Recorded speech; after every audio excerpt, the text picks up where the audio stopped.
बंदी छोड़ सतगुरु रामपाल जी परमेश्वर जी की जय हो। परमपिता परमात्मा सारी सृष्टि के रचनहार कुल मालिक, असंख्य ब्रह्मांडों के स्वामी, जगत गुरु, तीनों लोकों में प्रवेश करके सबका धारण पोषण करने वाले, राजाधिराज, आत्माधार, नाथों के नाथ, देवों के देव महादेव, सर्वेश्वर महेश्वर, मृत्युंजय, अजरो अमर, आदि अनादि, सनातनी प्रभु, जगत पिता जगदीश्वर, श्री श्री 1008 की उपाधि के वास्तविक अधिकारी, अकाल मूर्त, शब्द स्वरूपी राम वासुदेव, सर्वगतम ब्रह्म, परम पूज्य, प्रथम पूज्य, परम संत, परम पुरुष, परम धनी, परम दयालु, सत्य कबीर, हक्का कबीर, अल्लाहु कबीर, अल्लाहु अकबर, बाखबर, अल्लाह ताला, जगत के तारणहार, जगत के मुक्तिदाता, जगत के जगन्नाथ, हारे के सहारे, हिंदुओं के राम, मुसलमानों के अल्लाह, सिखों के वाहिगुरु, ईसाइयों के मसीह, दया के सागर दयानिधि, करुणा के सागर करुणानिधि, स्वयंभू परिभू, संकट मोचन, कष्ट हरण, मंगल करण, दुख भंजन, अविगत कबीर, निर्विकार निर्विषम परमात्मा, अलय अलेख सतगुरु, आदि अनादि सतगुरु, असली मर्यादा पुरुषोत्तम, असली राम, असली कृष्ण, असली घनश्याम, असली मुरारी, राजाओं के राजा, महाराजाओं के महाराजा, शहंशाहों के शहंशाह, सम्राटों के सम्राट, भगवानों के भगवान, अल्लाहों के अल्लाह, प्रभुओं के प्रभु, मसीहाओं के मसीह, सच्चे वाहिगुरु, बाबाओं के बाबा, पीरों के पीर, सेठों के सेठ, जगत सेठ, सावड़सा सेठ, सर्वगुण संपन्न, अनंत कोटि कलाओं के स्वामी, अनंत कोटि ब्रह्मांडों के नायक, योगियों में महायोगी, ध्यानियों में महाध्यानी, सिद्धों में परम सिद्ध, ज्ञानियों में तत्व ज्ञानी, ब्रह्म ज्ञानी, महाज्ञानी, परम ज्ञानी, सर्वश्रेष्ठ ज्ञानी, विज्ञानी, युवा कबीर, समर्थ कबीर, असमवात, अमित ओझा, सच्चे रहनुमा, करीम अल्लाह, सुभान अल्लाह, दुनिया के अंतिम पैगंबर। 8 सितंबर 1951 से गांव धनाना, जिला सोनीपत, हरियाणा, भारतवर्ष की पावन भूमि पे प्रकट रियल कल्कि भगवान श्री नारायण साकार हरि, श्री बाबा साहेब नूर अनंत परमात्मा, सच्चे दरवेश, सच्चे बाखबर, संत श्रोमणी सतगुरु रामपाल जी परमेश्वर जी के चरण कमल में आप और हम सभी भाई बहनों का अनंत कोटि दंडवत प्रणाम। सच्चाई भाई और बहनों, बहुत बड़ी दया, बहुत बड़ी मेहर पूज्य गुरुदेव भगवान की, परमेश्वर रामपाल जी की, जिनके शुभ आशीर्वाद से, विशेष आशीर्वाद से, उन्हीं के सत्संगों के संग्रह के ऊपर बन चुकी पवित्र आध्यात्मिक पुस्तक कबीर बड़ा या कृष्ण के ऊपर वीडियो बनाने की श्रृंखला जारी है। इसी श्रृंखला में आज हमारा ये 15वें नंबर का वीडियो है।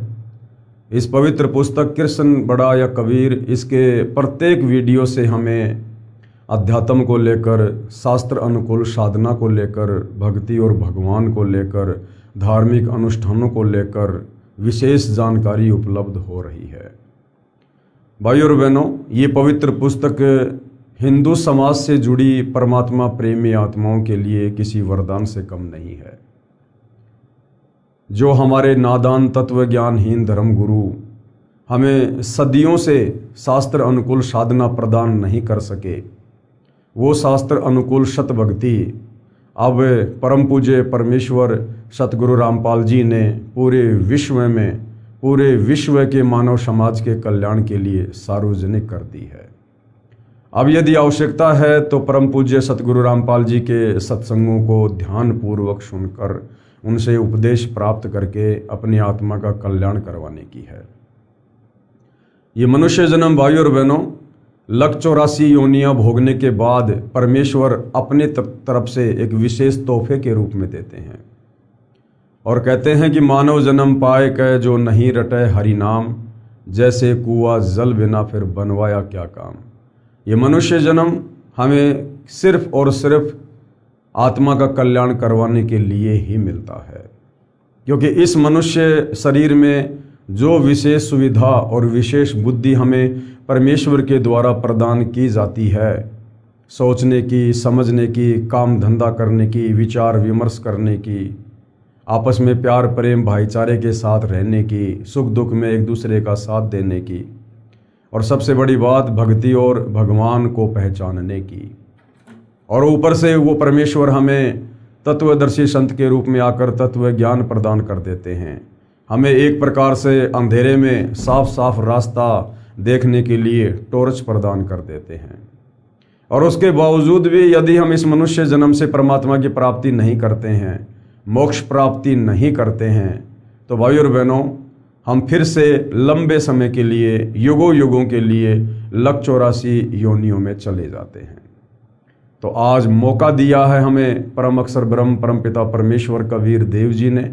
वे खुद 8 सितंबर 1951 से गांव धनाना, जिला सोनीपत, हरियाणा, भारतवर्ष की पावन भूमि पे प्रकट हैं। आज उन्होंने अध्यात्म का पिटारा खोल रखा है और पलकें बिछाएं आप और हम आत्माओं के इंतज़ार में बैठे हैं। तो भाई और बहनों, सर्वप्रथम उनके सत्संगों को सुनिए, उनके द्वारा लिखित पुस्तकों को पढ़िए और उसके बाद उपदेश प्राप्त करके अतिशीघ्र अपनी आत्मा के कल्याण वाले मार्ग पर चलिए।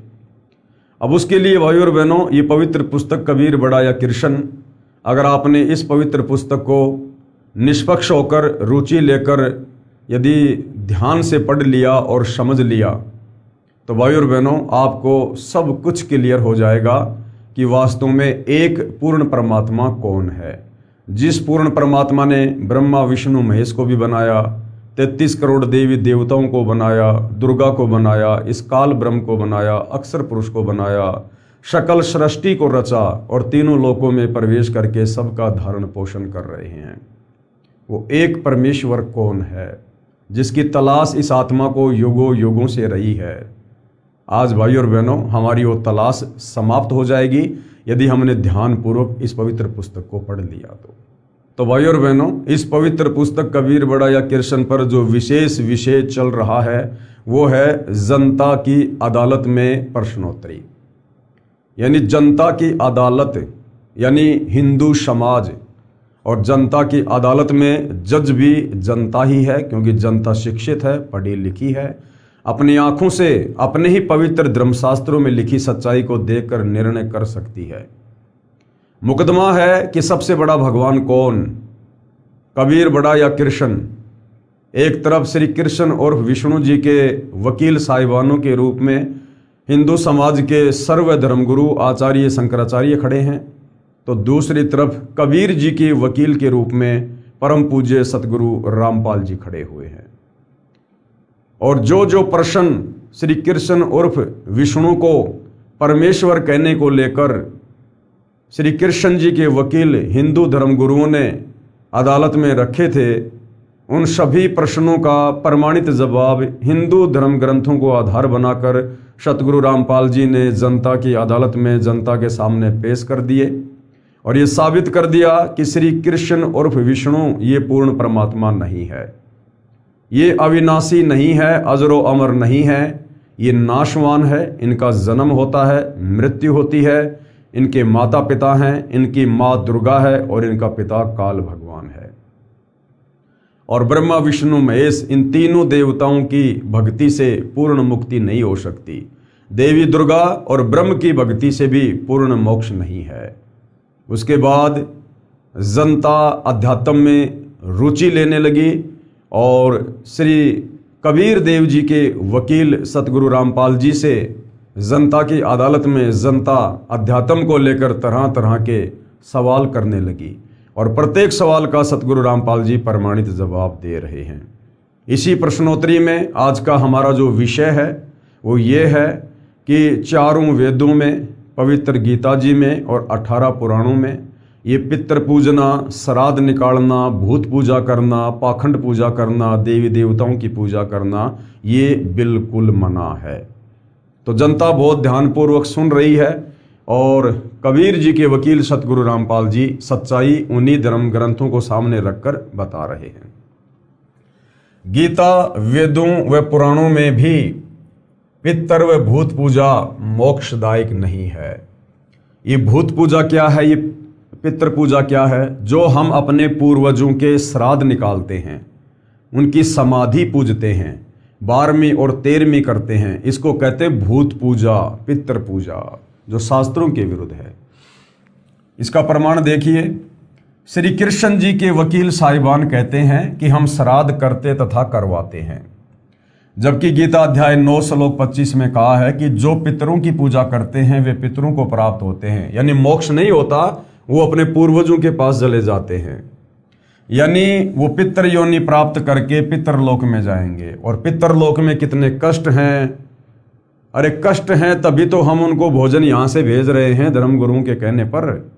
अगर उस पितरलोक में भरपूर खाना होता, भरपूर पानी होता, अगर आत्मा वहाँ पर भूखी प्यासी नहीं मरती, तो हम पीछे से उन नादान धर्म गुरुओं के कहने पर शास्त्र विरुद्ध साधना करते हुए हमारे उन पूर्वजों के श्राद्ध क्यों निकाल रहे हैं? हम उनका खाना बना बना के यहाँ पर पशु पक्षियों को क्यों खिला रहे हैं? क्योंकि उस पितरलोक में उनको पेट भर खाना भी नहीं मिलता, पेट भर पानी भी नहीं मिलता उनको, जिस कारण से वो वहाँ से याचना करते हैं, प्रार्थना करते हैं।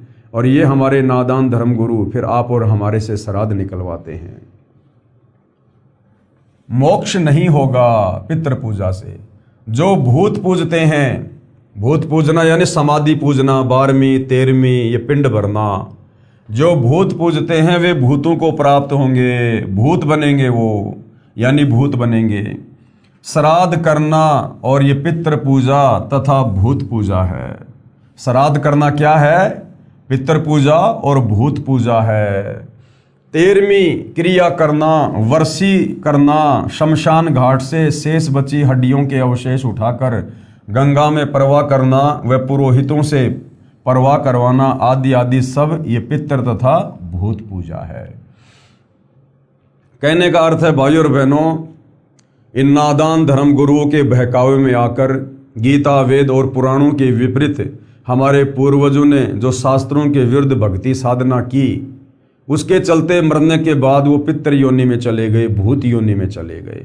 यानी हमारे पूर्वज, हमारे दादा, हमारी दादी, हमारे परदादा, हमारी परदादी, हमारे रिश्तेदार, जिन जिन लोगों ने ये शास्त्र विरुद्ध साधना की है, वो मरने के बाद में भूत बने हुए हैं, प्रेत योनि में हैं। और आप और हमारे से इन नादान धर्म गुरुओं के द्वारा भूतों की पूजा करवाई जा रही है, पितरों की पूजा करवाई जा रही है, जबकि मनुष्य योनि में हमने पूजा करनी थी पूर्ण परमात्मा की, सारी सृष्टि के मालिक की, जिससे मोक्ष नहीं दुर्गति प्राप्त होती है, जिसके जिम्मेदार श्री कृष्ण जी के वकील साहिबान हैं। हमसे ये गलत साधना कौन करवा रहे हैं? श्री कृष्ण उर्फ विष्णु जी के ये वकील, ये हमारे हिंदू धर्म गुरु, क्योंकि इनको स्वयं ज्ञान नहीं है। श्री कृष्ण जी के वकील, अब श्री कृष्ण जी के वकील साहिबान क्या कह रहे हैं? श्राद्ध कर्म तो भगवान रामचंद्र जी ने वनवास के दौरान भी अपने पिता श्री दशरथ जी का किया था। सीता जी ने अपने हाथों से भोजन बनाया था। जब ब्राह्मण श्राद्ध का भोजन खा रहे थे, उसी पंक्ति में सीता जी ने अपने ससुर दशरथ जी को भोजन खाते आंखों देखा। सीता ने घूंघट निकाला और श्री रामचंद्र को बताया, दशरथ जी स्वर्ग से श्राद्ध खाने आए थे, इसलिए श्राद्ध कर्म करना चाहिए। अब जनता की अदालत में अपनी पोल खुलती हुई देखकर भरी सभा में ये श्री कृष्ण उर्फ विष्णु जी के तमाम वकील अर्थात सभी हिंदू धर्मगुरु क्या कहने लगे अपनी बात को ऊपर रखने के लिए कि श्राद्ध कर्म करना गलत कैसे हो सकता है। जब श्री रामचंद्र जी वनवास में थे तो उस समय उन्होंने अपने पिता राजा दशरथ जी का श्राद्ध निकाला था और राजा दशरथ स्वर्ग से श्राद्ध खाने के लिए, वो भोजन खाने के लिए वहाँ जंगल में एक पंक्ति में आकर ऋषियों के बीच में बैठे हुए थे और सीता जी ने अपनी आंखों से देखा था और उन्होंने घूंघट कर लिया था। तो श्राद्ध कर्म करना गलत कैसे हुआ? हमारे भगवान श्री रामचंद्र जी भी तो श्राद्ध निकाला करते थे। तो कबीर जी के वकील सतगुरु रामपाल जी किस प्रकार से प्रमाणित जवाब दे रहे हैं? कबीर जी के वकील, अदालत को बताना चाहता हूं कि इन्होंने यानी शास्त्र विधि त्याग कर मनमाना आचरण करने व करवाने वालों ने ही दशरथ जैसी नेक आत्माओं को गलत साधना करने के लिए प्रेरित करके भूत व पितृ बनवाया। जैसे हमारे पूर्वजों को इन गलत साधना करने वाले नादान धर्म गुरुओं ने मरने के बाद में प्रेत योनि में भेज दिया, पितृ योनि में भेज दिया, उसी प्रकार त्रेता युग में राजा दशरथ के जो धार्मिक गुरु थे वो भी इन धर्म गुरुओं की भांति थे। उनको भी तत्व ज्ञान नहीं था, वो भी शास्त्र विरुद्ध साधना किया करते थे, वेदों के विरुद्ध साधना किया करते थे, और उन नीम हकीमों के अनुसार साधना करने से जो शास्त्र विरुद्ध साधना थी, मरने के बाद में राजा दशरथ की भी दुर्गति हुई। मरते समय भी दुर्गति हुई क्योंकि अपने घर की छत से नीचे गिरकर और उनकी गर्दन टूटने से अकाल मृत्यु हुई। और मरने के बाद वो प्रेत योनि में गए, वो पितृ योनि में गए, वहां भी वो दुखी। फिर वह श्राद्ध ही खाएगा और क्या करेगा? फिर उसे स्वर्ग के पकवान कहां से मिलेंगे या मोक्ष कहां से मिलेगा? अगर राजा दशरथ मरने के बाद में स्वर्ग गए होते तो स्वर्ग से इस पृथ्वी पर श्राद्ध का भोजन खाने के लिए उनको आने की जरूरत नहीं पड़ती, क्योंकि स्वर्ग में तो कामधेनु गाय है, कल्प वृक्ष है, और स्वर्ग में वही आत्माएं जाती हैं जिनके पास में ढेर सारे पुण्य होते हैं। उन पुण्यों के बदले वो आत्मा वहाँ पर ऐश करती है, आराम करती है, सर्व भोग भोगती है। तो यदि राजा दशरथ स्वर्ग में गए होते तो उनको भोजन करने के लिए उस श्राद्ध में नहीं आना पड़ता। अर्थात राजा दशरथ श्री रामचंद्र जी के पिताजी भी शास्त्र विरुद्ध साधना करने के चलते प्रेत योनि में गए, पितृ योनि में गए, और वही साधना उन्हीं नादान धर्म गुरुओं के कहने पर जो राजा दशरथ ने की थी वो श्री रामचंद्र जी ने की, उनके भाइयों ने की, सीता जी ने की। तो सोचिए उनके मरने के बाद में वो कहाँ गए होंगे। गीता में चारों वेदों वाला ज्ञान संक्षिप्त में कहा है, यानी शॉर्ट में है। गीता अध्याय 9 श्लोक 25 में श्राद्ध व पिंड आदि कर्म कांड को गलत कहा है।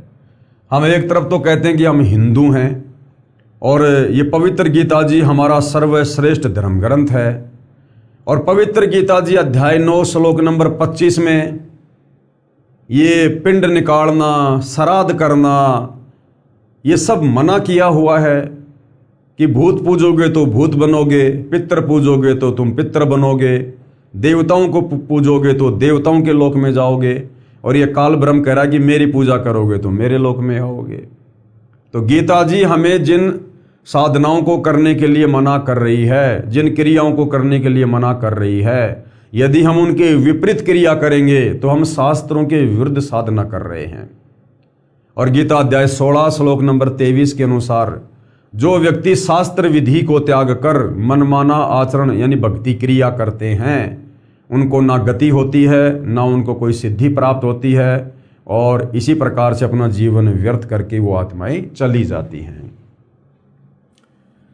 मार्कंडे पुराण में भी प्रमाण है कि वेदों में पितृ पूजा, भूत पूजा यानी श्राद्ध करना अविद्या यानी मूर्खों का काम बताया है। पेश है प्रमाण के लिए गीता अध्याय 9 श्लोक 25 की फोटोकॉपी, क्योंकि मामला जनता की अदालत में चल रहा है।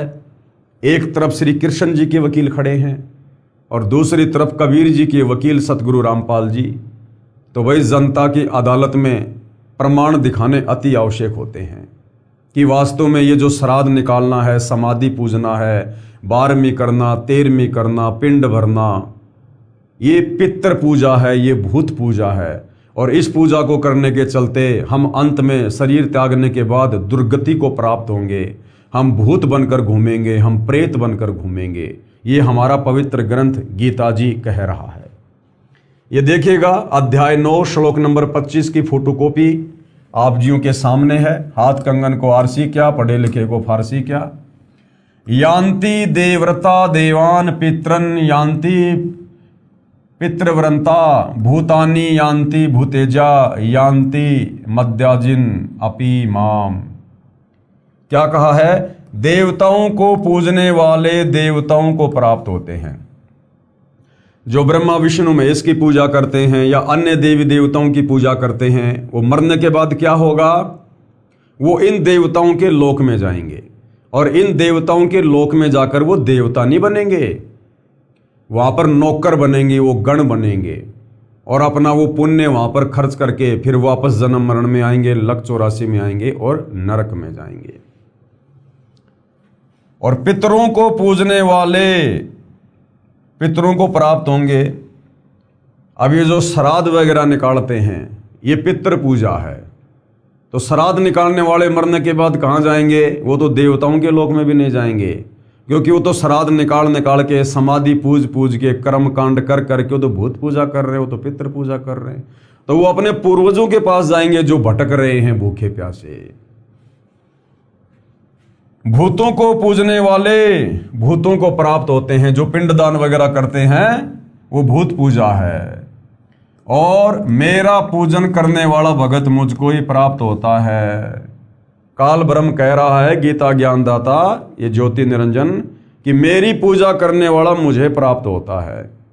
तो काल ब्रह्म की साधना है ओम नाम। तो ओम नाम का जाप करने वाले इस काल को प्राप्त होंगे। अब जिसका नाम ही काल है, यानी सबको खाने वाला, सबको ग्रासने वाला, तो भला उसके लोक में जाकर हम कैसे मोक्ष प्राप्त कर सकते हैं? कैसे हम सुखी रह सकते हैं? तो ओम नाम की साधना से हम इस ब्रह्म के ब्रह्मलोक में जाएंगे। और गीता अध्याय 8 श्लोक नंबर 16 में ये खुद कहता है कि ब्रह्मलोक पर्यंत सर्वलोक पुनरावर्ती में है।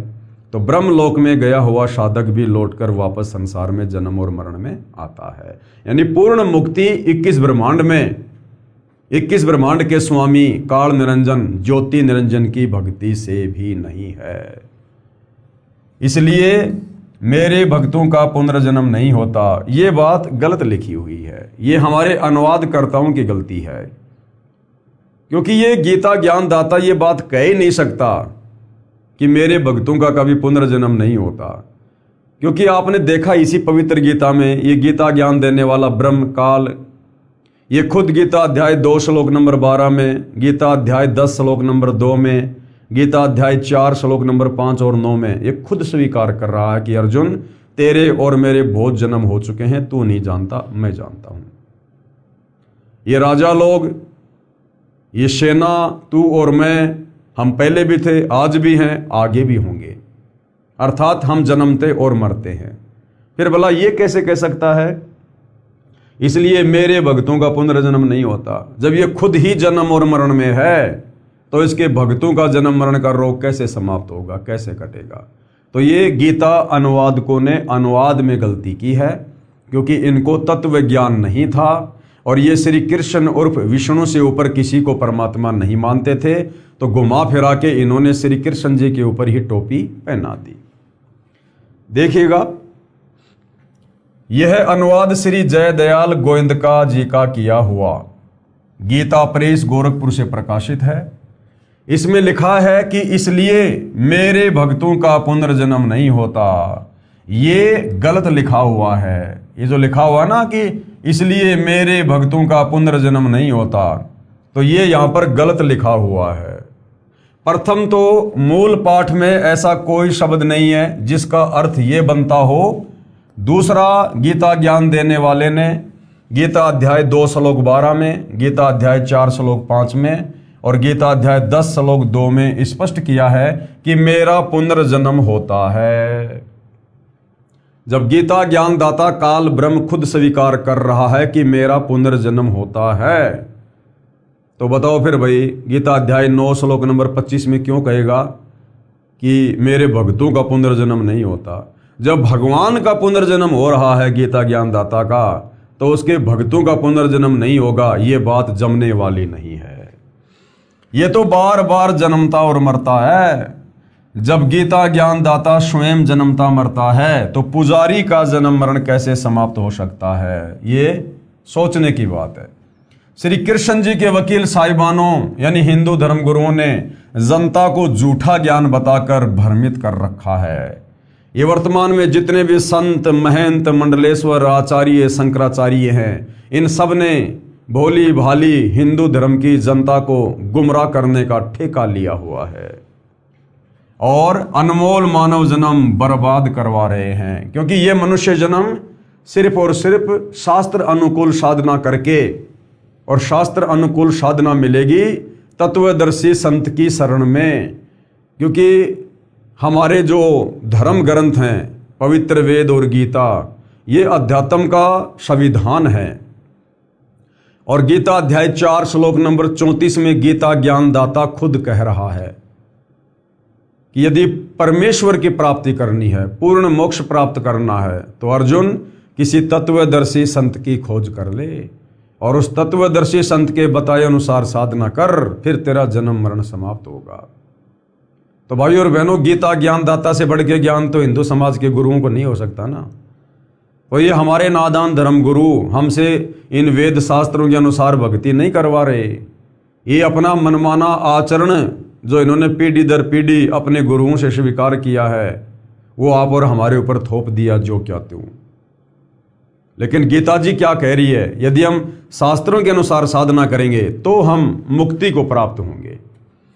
अब देखिएगा, श्राद्ध पिंडदान गीता अनुसार कैसा है। यानी पवित्र गीता जी में श्राद्ध निकालना, पिंडदान करना, ये शास्त्र अनुकूल है या शास्त्रों के विरुद्ध है? देखिएगा, आप श्री कृष्ण जी के वकील यानी जनता की अदालत में कबीर जी के वकील सतगुरु रामपाल जी श्री कृष्ण जी के वकीलों से यानी हिंदू धर्मगुरु से सवाल कर रहे हैं कि आप श्राद्ध व पिंडदान करते तथा करवाते हो। और उन्होंने हाँ भी भरी है कि हाँ, हम श्राद्ध करते हैं और अपने भक्तों से भी करवाते हैं। गीता अध्याय 9 श्लोक 25 में स्पष्ट किया है कि भूत पूजने वाले भूतों को प्राप्त होंगे। श्राद्ध करना, पिंडदान करना, ये भूत पूजा है, ये व्यर्थ साधना है। पुराणों में कुछ वेद ज्ञान है, यानी जो पुराण है उनमें भी थोड़ा बहुत वेदों के अनुसार ज्ञान है, वो भी हमें स्वीकार्य है। आगे क्या कहा जा रहा है? श्राद्ध पिंडदान के प्रति रुचि ऋषि का वेद मत। एक रुचि ऋषि की कथा है, उस रुचि ऋषि की कथा के अनुसार ये श्राद्ध निकालना, पिंडदान करना, ये कितना सही है और कितना गलत है हम समझेंगे। मार्कंडे पुराण में रोचे ऋषि के जन्म की कथा आती है। एक रुचि ऋषि था, वह ब्रह्मचर्य का पालन करते हुए वेदों अनुसार साधना करता था। यानी उसने शादी नहीं करवाई अपनी आत्मा के कल्याण के लिए। यदि एक बार मैं इस शादी वाले काल के बंधन में बंध गया, विषय वासनाओं के चक्कर में पड़ गया, तो मैं कभी भी निर्मल आत्मा के साथ में, शुद्ध आत्मा के साथ में भक्ति नहीं कर पाऊंगा। तो उसने शादी नहीं करवाई अपनी आत्मा के कल्याण के लिए कि असंग जन्म हो गए बच्चे पैदा करते करते। पिछली बार मेरे बच्चे कौन थे, उससे पिछली बार कौन थे, मुझे याद भी नहीं है। कहाँ कहाँ मेरा वंश चल रहा है, मुझे याद भी नहीं है। शरीर छूटते मैं सब कुछ भूल जाता हूँ, सब कुछ यहीं रह जाता है। ये सोचकर कि मैं बार बार जन्म लेता हूँ, मरता हूँ, मेरा मोक्ष नहीं हो पा रहा, मेरी दुर्गति हो रही है, और अब की बार मैं अपनी आत्मा का कल्याण करवाऊंगा।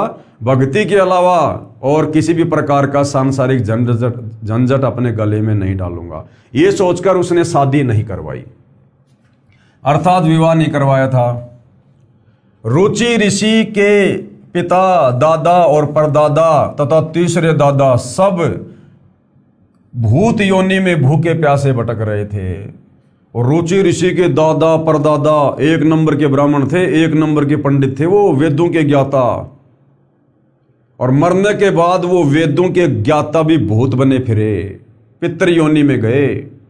तो वर्तमान का हिंदू समाज जिसने कभी वेदों की शक्ल भी नहीं देखी, 90% हिंदू समाज ने केवल उन नादान धर्मगुरुओं के कहने पर कि हम जो भक्ति साधना बता रहे हैं वो वेदों के अनुसार है, गीता के अनुसार है, मनमाना आचरण कर रहे हैं। तो सोचिए वर्तमान वाले की क्या दुर्गति होगी। जब उन युगों में, द्वापर और त्रेता में, वो वेदों के प्रकांड ज्ञाता समझे जाने वाले महर्षि भी जो वेदों के अनुसार साधना किया करते थे, वो भी मरने के बाद में भूत बने फिर रहे हैं, प्रेत बने फिर रहे हैं। तथा तीसरे दादा सब पितर यानी भूत योनि में भूखे प्यासे भटक रहे थे। एक दिन उन चारों ने रुचि ऋषि को दर्शन दिए, उन भूखे मर्तों ने दर्शन दिए तथा कहा कि बेटा आपने विवाह क्यों नहीं किया, विवाह करके हमारे श्राद्ध करना। रुचि ऋषि ने कहा कि हे पितामहो, वेद में इन श्राद्ध आदि कर्मों को अविद्या कहा है। अविद्या यानी मूर्खों का काम कहा है। वो जो भूत बने फिर रहे थे उसके दादा परदादा तीसरा दादा, उन्होंने दर्शन दिए रुचि ऋषि को, भूखे मृतों ने, और कहा बेटा तुमने शादी क्यों नहीं करवाई, बेटा शादी करवा, फिर हमारे श्राद्ध निकाल बेटा, इससे तुझे मुक्ति मिल जाएगी, तेरा मोक्ष हो जाएगा। अब विचार करो भाई और बहनों, वो दादा परदादा रुचि ऋषि को सलाह दे रहे हैं कि तू शादी करवा, संतान उत्पन्न कर, फिर हमारे श्राद्ध निकाल, ऐसा करने से तेरा मोक्ष हो जाएगा। तो वो भी तो अपने समय में शादी करके और श्राद्ध निकाल रहे थे अपने पूर्वजों के, फिर वो कर्म करने से उनका मोक्ष क्यों नहीं हुआ? वो फिर भूत योनि में क्यों है, प्रेत योनि में क्यों है? तो रुचि ऋषि ने विचार किया कि जब इस प्रकार से शादी करके श्राद्ध करने से भाई जब मेरे दादा और परदादाओं का मोक्ष नहीं हुआ, तो इनके कहने से वही कर्म कांड करने से जिसको वेदों में अविद्या यानी मूर्खों की पूजा कहा है श्राद्ध निकालने को, भला मेरा मोक्ष कैसे हो जाएगा? तो रुचि ऋषि ने क्या कहा? रुचि ऋषि ने कहा कि हे पितामहों, यानी हे मेरे दादा परदादाओं, वेद में इस श्राद्ध आदि कर्म को अविद्या कहा है, यानी मूर्खों का काम कहा है।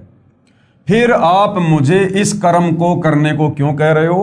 क्योंकि वो भूखे मर रहे थे, अपनी भूख शांत करवाना चाहते थे, दुखी हो रहे थे। पितरों ने कहा कि ये बात बिल्कुल सत्य है कि श्राद्ध आदि कर्म को वेदों में अविद्या अर्थात मूर्खों का कार्य कहा है। वेद वो भी पढ़ा करते थे, वो भी ब्राह्मण थे, पंडित थे, लेकिन साधना वेदों के विपरीत करके अपने जीवन का सत्यानाश कर गए।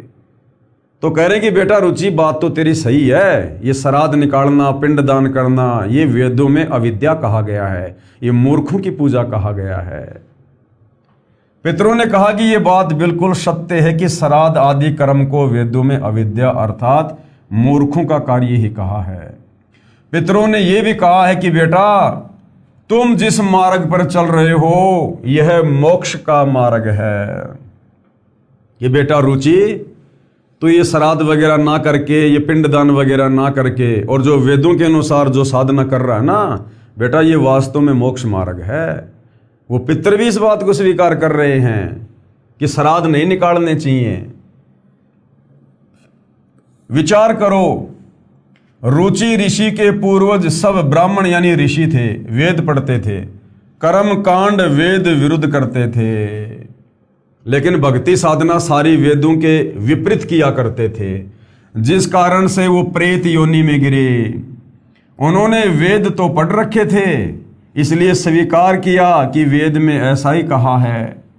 फिर उन पितरों ने वेद विरुद्ध ज्ञान बताकर रुचि ऋषि को भ्रमित कर दिया, क्योंकि मोह भी अज्ञान की जड़ है। मार्कंडेय पुराण के प्रकरण से सिद्ध हुआ कि वेदों में तथा वेदों के ही संक्षिप्त रूप गीता में श्राद्ध और ये पिंडोतक आदि भूत पूजा के कर्म को निषेध बताया है, नहीं करना चाहिए। उन मूर्ख ऋषियों ने अपने पुत्र को भी श्राद्ध करने के लिए विवश किया, उसने विवाह कराया, रुचि ऋषि ने बाद में शादी करवाई, शादी के बाद में रोचे ऋषि का जन्म हुआ और बेटा भी पाप का भागी बना लिया, पितर बना दिया। आश्चर्य की बात तो ये है, क्या है? आश्चर्य की बात तो ये है कि रुचि ऋषि के पितरों ने कहा है कि बेटा तुम जिस मार्ग पर चल रहे हो, यानी जो श्राद्ध वगैरह नहीं निकाल रहे हो और वेदों के अनुसार ओम नाम की साधना कर रहे हो, वह मोक्ष का मार्ग है। फिर भी रुचि ऋषि को भ्रमित किया कि पितर पूज और पितर बन, करवा दुर्गति जैसे उन पितरों की हो रही थी। रुचि सही मार्ग पर था, उसे भी नरक का भागी बना दिया। ऐसे कर्म हैं इन श्री कृष्ण जी के वकीलों यानी धर्म गुरुओं के। धिक्कार है ऐसे लोगों को जो मानव जाति को भ्रमित करके उनका अनमोल मानव जीवन नष्ट करवा रहे हैं, स्वयं भी दुर्गति को प्राप्त हो रहे हैं। बड़ी अदालत में कबीर जी के वकील सतगुरु रामपाल जी ने उन तमाम हिंदू धर्म गुरुओं के सामने कहा कि धिक्कार है तुम जैसे नादान तत्व ज्ञानहीन धर्म गुरुओं को, जो इस अनमोल मनुष्य जन्म को शास्त्र विरुद्ध साधना करवा कर बर्बाद करवा रहे हैं। क्योंकि मानव जन्म दुर्लभ है, ये मिले न बारंबार। और जैसे पेड़ से पत्ता टूट गिरे फिर वापस नहीं लगता डार। ये 84 लाख प्रकार की योनियां भोगने के बाद गधा, कुत्ता, शुअर, बैल, बकरी, मच्छर, गंदी नाली का कीड़ा, सूअर, इस प्रकार से 84 लाख प्रकार के शरीर, और उन शरीरों में कैसा कैसा कष्ट भोगना पड़ता है। एक कुत्ते का जीवन देख लो, एक सूअर का जीवन देख लो, एक गधे का जीवन देख लो। सारा जिंदगी क्या खाता है, कैसे रहता है, कहाँ सोता है। इतना कष्ट भोगने के बाद, और 84 लाख योनियों का समय, अरबों खरबों वर्ष लग जाते हैं भोगने में। इतना कष्ट भोगने के बाद परमेश्वर हमें एक मनुष्य जन्म देता है, स्त्री या पुरुष का, केवल परमात्मा प्राप्ति के लिए। क्योंकि मनुष्य जन्म में ही हम भक्ति करके मोक्ष करवा सकते हैं। और उस अनमोल मनुष्य जन्म को ये नादान धर्म गुरु अपने शवारत के चलते, अपनी नादानी के चलते, मान बढ़ाई और अहंकार के चलते, और शास्त्र विरुद्ध साधना करवा कर, श्राद्ध निकलवा कर, देवी देवताओं की पूजा करवा कर, कर्म कांड करवा कर, पिंड आदि भरवा कर, और उसे बर्बाद करवा रहे हैं। तो सोचिए भाइयों और बहनों, इन नादान धर्म गुरुओं के साथ में मरने के बाद में अंत में क्या बनेगी। ये घोर नरक में डाले जाएंगे, घोर नरक में। पेश है प्रमाण के लिए संक्षिप्त मार्कंडे पुराण के अध्याय रोचे मनु की उत्पत्ति कथा से संबंधित प्रकरण की फोटोकॉपी।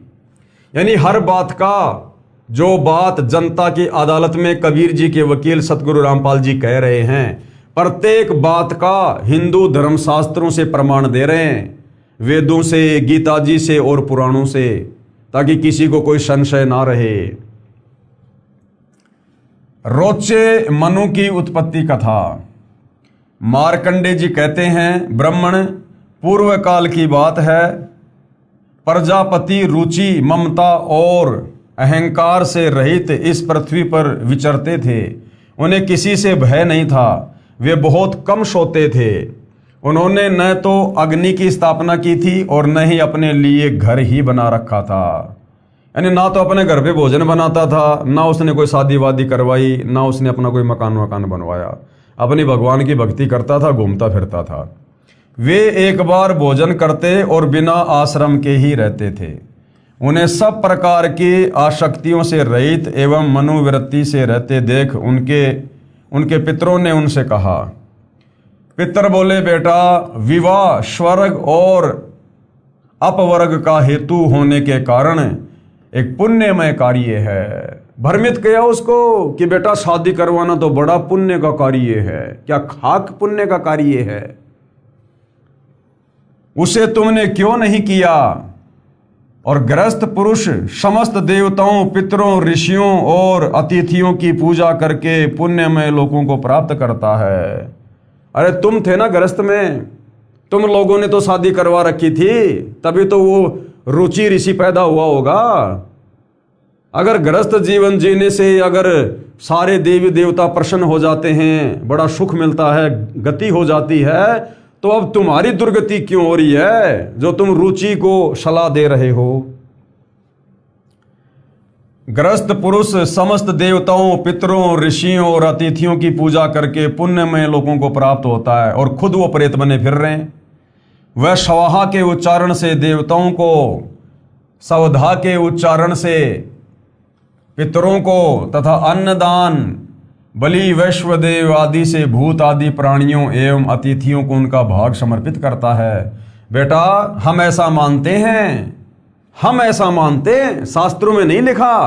अपना मनमाना आचरण थोप रहे हैं रुचि ऋषि के ऊपर।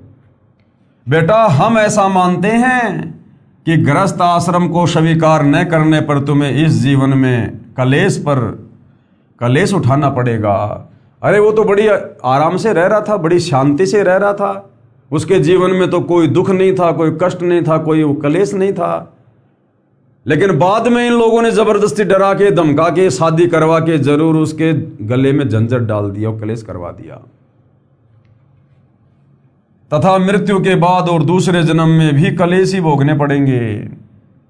रुचि ने कहा, पितृगण, परिग्रहण मात्र ही अत्यंत दुख एवं पाप का कारण होता है कि हे मेरे पूर्वजों, शादी करने से ही बहुत सारे कलेश और दुख ऑटोमेटिक जीवन में आ जाते हैं। रुचि ऋषि कहने लगा, परिग्रह यानी शादी यानी वो ग्रस्त जीवन, परिग्रह मात्र ही अत्यंत दुख एवं पाप का कारण होता है तथा उससे मनुष्य की अधोगति होती है यानी दुर्गति होती है। फिर यही सोचकर मैंने पहले स्त्री संग्रह नहीं किया। मन और इंद्रियों को नियंत्रण में रखकर जो ये आत्म संयम किया जाता है वह भी परिग्रह करने पर मोक्ष का साधक नहीं होता। ममता रूप कीचड़ में सना हुआ होने पर भी आत्मा को परिग्रह शून्य चित्त रूपी जल से प्रतिदिन धोया जाता है, वह श्रेष्ठ प्रयत्न है। जितेंद्रिय विद्वानों को चाहिए कि वे अनेक जन्मों द्वारा संचित कर्म रूपी पड़ में सने हुए आत्मा का सदा सना रूपी जल से प्रक्षालन करें। पितर बोले, बेटा, जितेंद्रिय होकर आत्मा का प्रक्षालन करना उचित ही है, यानी आत्मा का मोक्ष करवाना अपनी इंद्रियों पर काबू करके बहुत अच्छी बात है। किंतु तुम जिस मार्ग पर चल रहे हो वह मोक्ष का मार्ग है। कि रुचि ऋषि, तूने जो शादी वादी नहीं करवाई है ना, और जो तू ये वेदों के अनुसार भक्ति कर रहा है, श्राद्ध वगैरह नहीं कर रहा है, बेटा ये वास्तव में मोक्ष का मार्ग है। अरे तो बेचारे को मोक्ष प्राप्त करने दो भाई, क्यों फिर उसको शास्त्र विरुद्ध साधना में लगा रहे हो, क्यों उसे श्राद्ध निकलवा रहे हो। किंतु फलेच्छा रहित दान और शुभाशुभ के उपभोग से भी पूर्वकृत अशुभ कर्म दूर होता है। इसी प्रकार दया भाव से प्रेरित होकर जो कर्म किया जाता है वह बंधन कारक नहीं होता। फल कामना से रहित कर्म भी बंधन में नहीं डालता। पूर्व जन्म में किया हुआ मानवों का शुभाशुभ कर्म सुख दुखमय भोगों के रूप में प्रतिदिन भोगने पर ही क्षीण होता है। इस प्रकार विद्वान पुरुष आत्मा का प्रक्षालन करते हैं और उनकी बंधनों से रक्षा करते हैं। ऐसा करने से वह अविवेक के कारण पाप रूपी कीचड़ में नहीं फंसता। रुचि ने पूछा, पितामहों यानी हे मेरे पूर्वजों, वेद में कर्म मार्ग को अविद्या कहा गया है, फिर क्यों आप लोग मुझे उस मार्ग में लगा रहे हो। रुचि ऋषि ने कहा कि हे मेरे पूर्वजों, ये रुचि ऋषि है और अपने पूर्वजों से कह रहा है कि हे मेरे पूर्वजों, वेदों में तो इस कर्म मार्ग को, इस कर्म कांड को अविद्या यानी मूर्खों की पूजा कहा है, फिर आप मुझे ऐसे घटिया कर्म में क्यों लगा रहे हो। तो पूर्वज क्या बोले, पितर बोले, ये सत्य है कि कर्म को अविद्या ही कहा गया है, इसमें तनिक भी मिथ्या नहीं है। फिर भी इतना तो निश्चित है कि उस विद्या की प्राप्ति में कर्म ही कारण है। विहित कर्म का पालन न करके जो अधम मनुष्य संयम करते हैं वह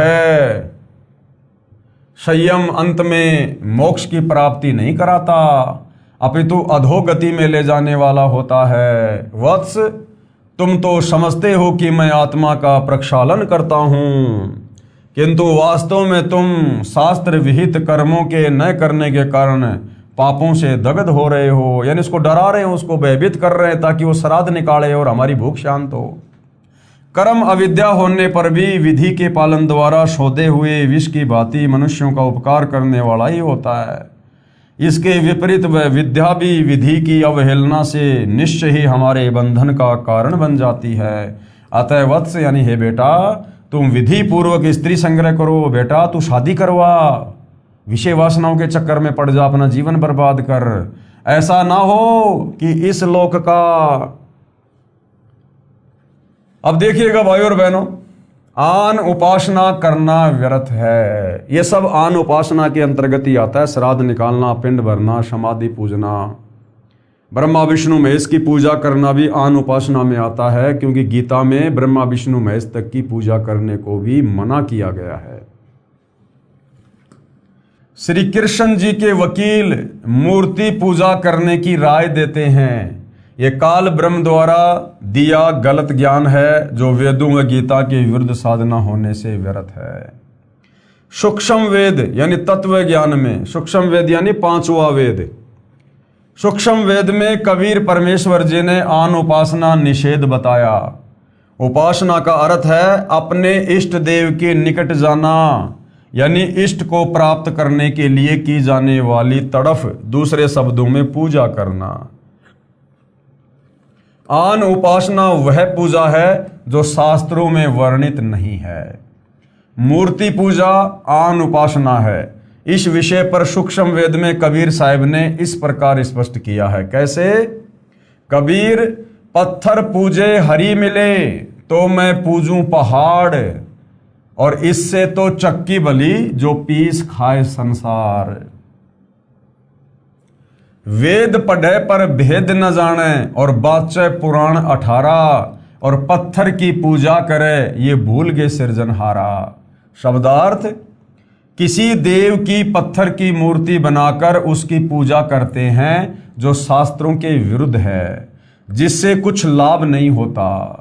कबीर परमेश्वर जी ने कहा है कि यदि एक छोटे पत्थर यानी देवता की प्रतिमा को पूजने से परमात्मा प्राप्ति होती हो तो मैं तो पहाड़ की पूजा कर लूं ताकि शीघ्र ही मोक्ष मिले, परंतु ये मूर्ति पूजा व्यर्थ है। इस मूर्ति वाले पत्थर से तो घर में रखी आटा पीसने वाली पत्थर की चक्की भी लाभदायक है, जिससे गेहूं पीसकर आटा बनाकर सब भोजन बनाकर खा रहे हैं। वो पत्थर की देवता वाली मूर्ति तो वो चक्की वाला काम भी नहीं कर सकती। चक्की वाला काम व्यर्थ में आपका समय, श्वास और धन ही बर्बाद करेगी। वेदों व पुराणों का यथार्थ ज्ञान ना होने के कारण हिंदू धर्म के धर्मगुरु पढ़ते हैं वेद, पुराण और गीता, परंतु पूजा मनमाना आचरण करके करता तथा करवाते हैं। पत्थर की मूर्ति व शिवलिंग बनवाकर पूजा करते तथा अनुयायियों से करवाते हैं। इनको सृजनहार यानी परम अक्षर ब्रह्म का ज्ञान ही नहीं है, जिसने सारी सृष्टि को रचा है, सर्जन किया है।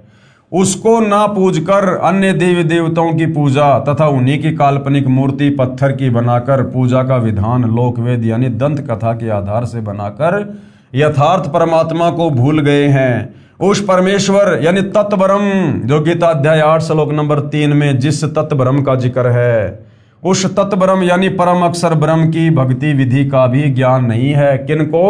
इन नादान हिंदू धर्म गुरुओं को।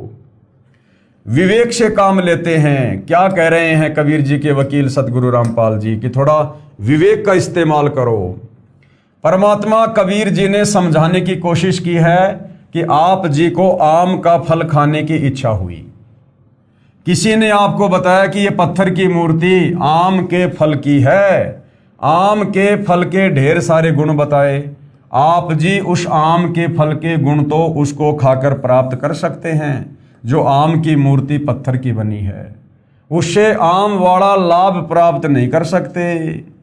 आप जी को आम का फल चाहिए। उसकी यथार्थ विधि है कि पहले मजदूरी नौकरी करके धन प्राप्त करो, फिर बाजार में जाकर आम के फल विक्रेता को खोजो, फिर वह वांछित वस्तु मिलेगी।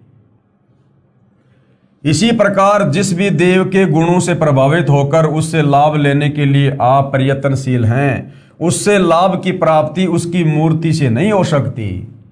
जिस प्रकार आपको आम खाना है, किसी ने आपको आम की महिमा बता दी कि आम बड़ा मीठा होता है, बड़ा स्वादिष्ट होता है, फलों का राजा होता है। किसी ने आम के गुणों की महिमा बताई, आपके अंदर आम खाने की इच्छा जो है वो प्रबल हुई। अब क्या करोगे? आप आम की खोज करोगे, और उस खोज में कोई नादान व्यक्ति आपको आम की एक पत्थर की मूर्ति उठा के दे दे। जिस प्रकार आजकल जो फल विक्रेता हैं वो आम, सेब, अंगूर, इनकी वो प्लास्टिक के या पत्थर के आम वगैरह, केला वगैरह वो रखते हैं, वो बना बना के लोगों को आकर्षित करने के लिए। यदि कोई आम की पत्थर की मूर्ति आपको उठा के दे दे तो क्या जो गुण आम के अंदर हैं, जो मिठास, जो स्वाद रियल आम को खाने से मिलता है, क्या उस पत्थर की मूर्ति को खाने से या चाटने से मिल जाएगा आपको? बिल्कुल भी नहीं मिलेगा। उस पत्थर की, आम की या सेब की मूर्ति को देखकर आपको आम खाने की लालसा प्रकट होगी, आपको आम खाने की इच्छा प्रकट होगी, लेकिन उसी पत्थर की मूर्ति को खाने से आपको आम वाला स्वाद नहीं मिल सकता।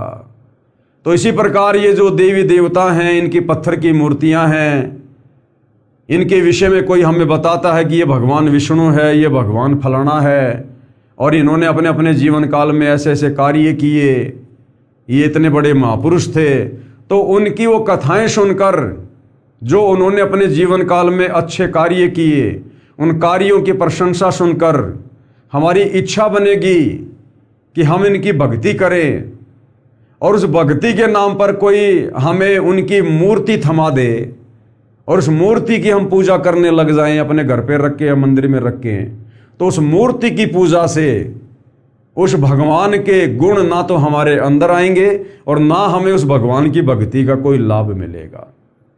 उसके लिए क्या करना होगा? यदि ओरिजिनल आम खाना है तो उसके लिए सबसे पहले हमने मेहनत मजदूरी करनी पड़ेगी, 100-200 रुपये अपनी जेब में डालने पड़ेंगे। फिर जहां पर वो ओरिजिनल आम मिलता है, उस आम विक्रेता के पास जाना पड़ेगा, वो पैसे उसको दो, बदले में आम खरीदो, उसके बाद आप जी आम खाओ, आपको स्वाद आएगा।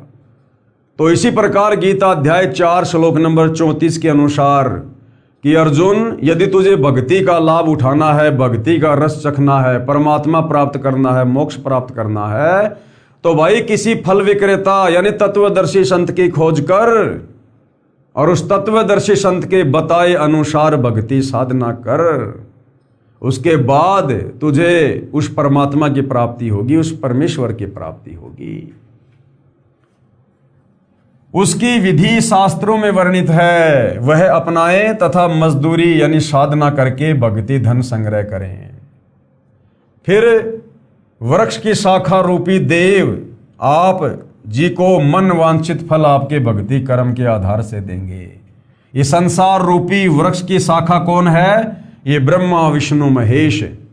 जब आप पूर्ण परमेश्वर की भक्ति रूपी वृक्ष की जड़ की पूजा करेंगे, मूल की पूजा करेंगे, कबीर परमेश्वर की पूजा करेंगे, तत्वदर्शी संत से उपदेश प्राप्त करके, तो आपके संस्कार बनेंगे और उन्हीं संस्कारों के आधार से, क्योंकि जड़ से खुराक कहाँ आती है? टहनियों में जाती है और टहनियों के फल लगते हैं। तो जब हम भक्ति रूपी वृक्ष की जड़ परम अक्षर ब्रह्म तत् ब्रह्म कबीर देव की पूजा करेंगे, तो हमारे संस्कार बनकर इन्हीं ब्रह्मा विष्णु महेश के पास में आएंगे और यही ब्रह्मा विष्णु महेश फिर हमें मन वांछित फल देंगे भक्ति का। इस विधि से हमें लाभ होगा। अन्य उदाहरण बताया गुरुदेव ने, किसी संत बाबा से उसके अनुयायियों को बहुत सारे लाभ हुआ करते थे। श्रद्धालु अपनी समस्या बाबा यानी गुरुजी को बताया करते थे। गुरुजी उस कष्ट के निवारण की युक्ति बताते थे, अनुयायियों को लाभ होता था। उस बाबा की मृत्यु के पश्चात श्रद्धालुओं ने श्रद्धावश उस महात्मा की पत्थर की मूर्ति बनाकर मंदिर बनवाकर उसमें स्थापित कर दी। फिर उसकी पूजा प्रारंभ कर दी। उस मूर्ति को भोजन बनाकर भोग लगाने लगे। उसी के सामने अपने संकट निवारण की प्रार्थना करने लगे। उस मूर्ति में प्राण प्रतिष्ठित करने का भी आयोजन करते हैं। ये अंधश्रद्धा भक्ति है जो मानव जीवन की नाशक है। अब इसको और अच्छे से कैसे समझा रहे हैं पूज्य गुरुदेव भगवान? विचार करें, एक डॉक्टर यानी वैद्य था, जो भी रोगी उससे उपचार करवाता था वो स्वस्थ हो जाया करता था। डॉक्टर रोगी को रोग बताता और उसके उपचार के लिए औषधि देकर औषधि के सेवन की विधि बताया करता था। साथ में किन किन वस्तुओं का सेवन करें, किन का ना करें, सब हिदायत देता था। इस प्रकार उपचार से रोगी स्वस्थ हो जाया करते थे, जिस कारण से वह डॉक्टर उस क्षेत्र के व्यक्तियों में आदरणीय बना था।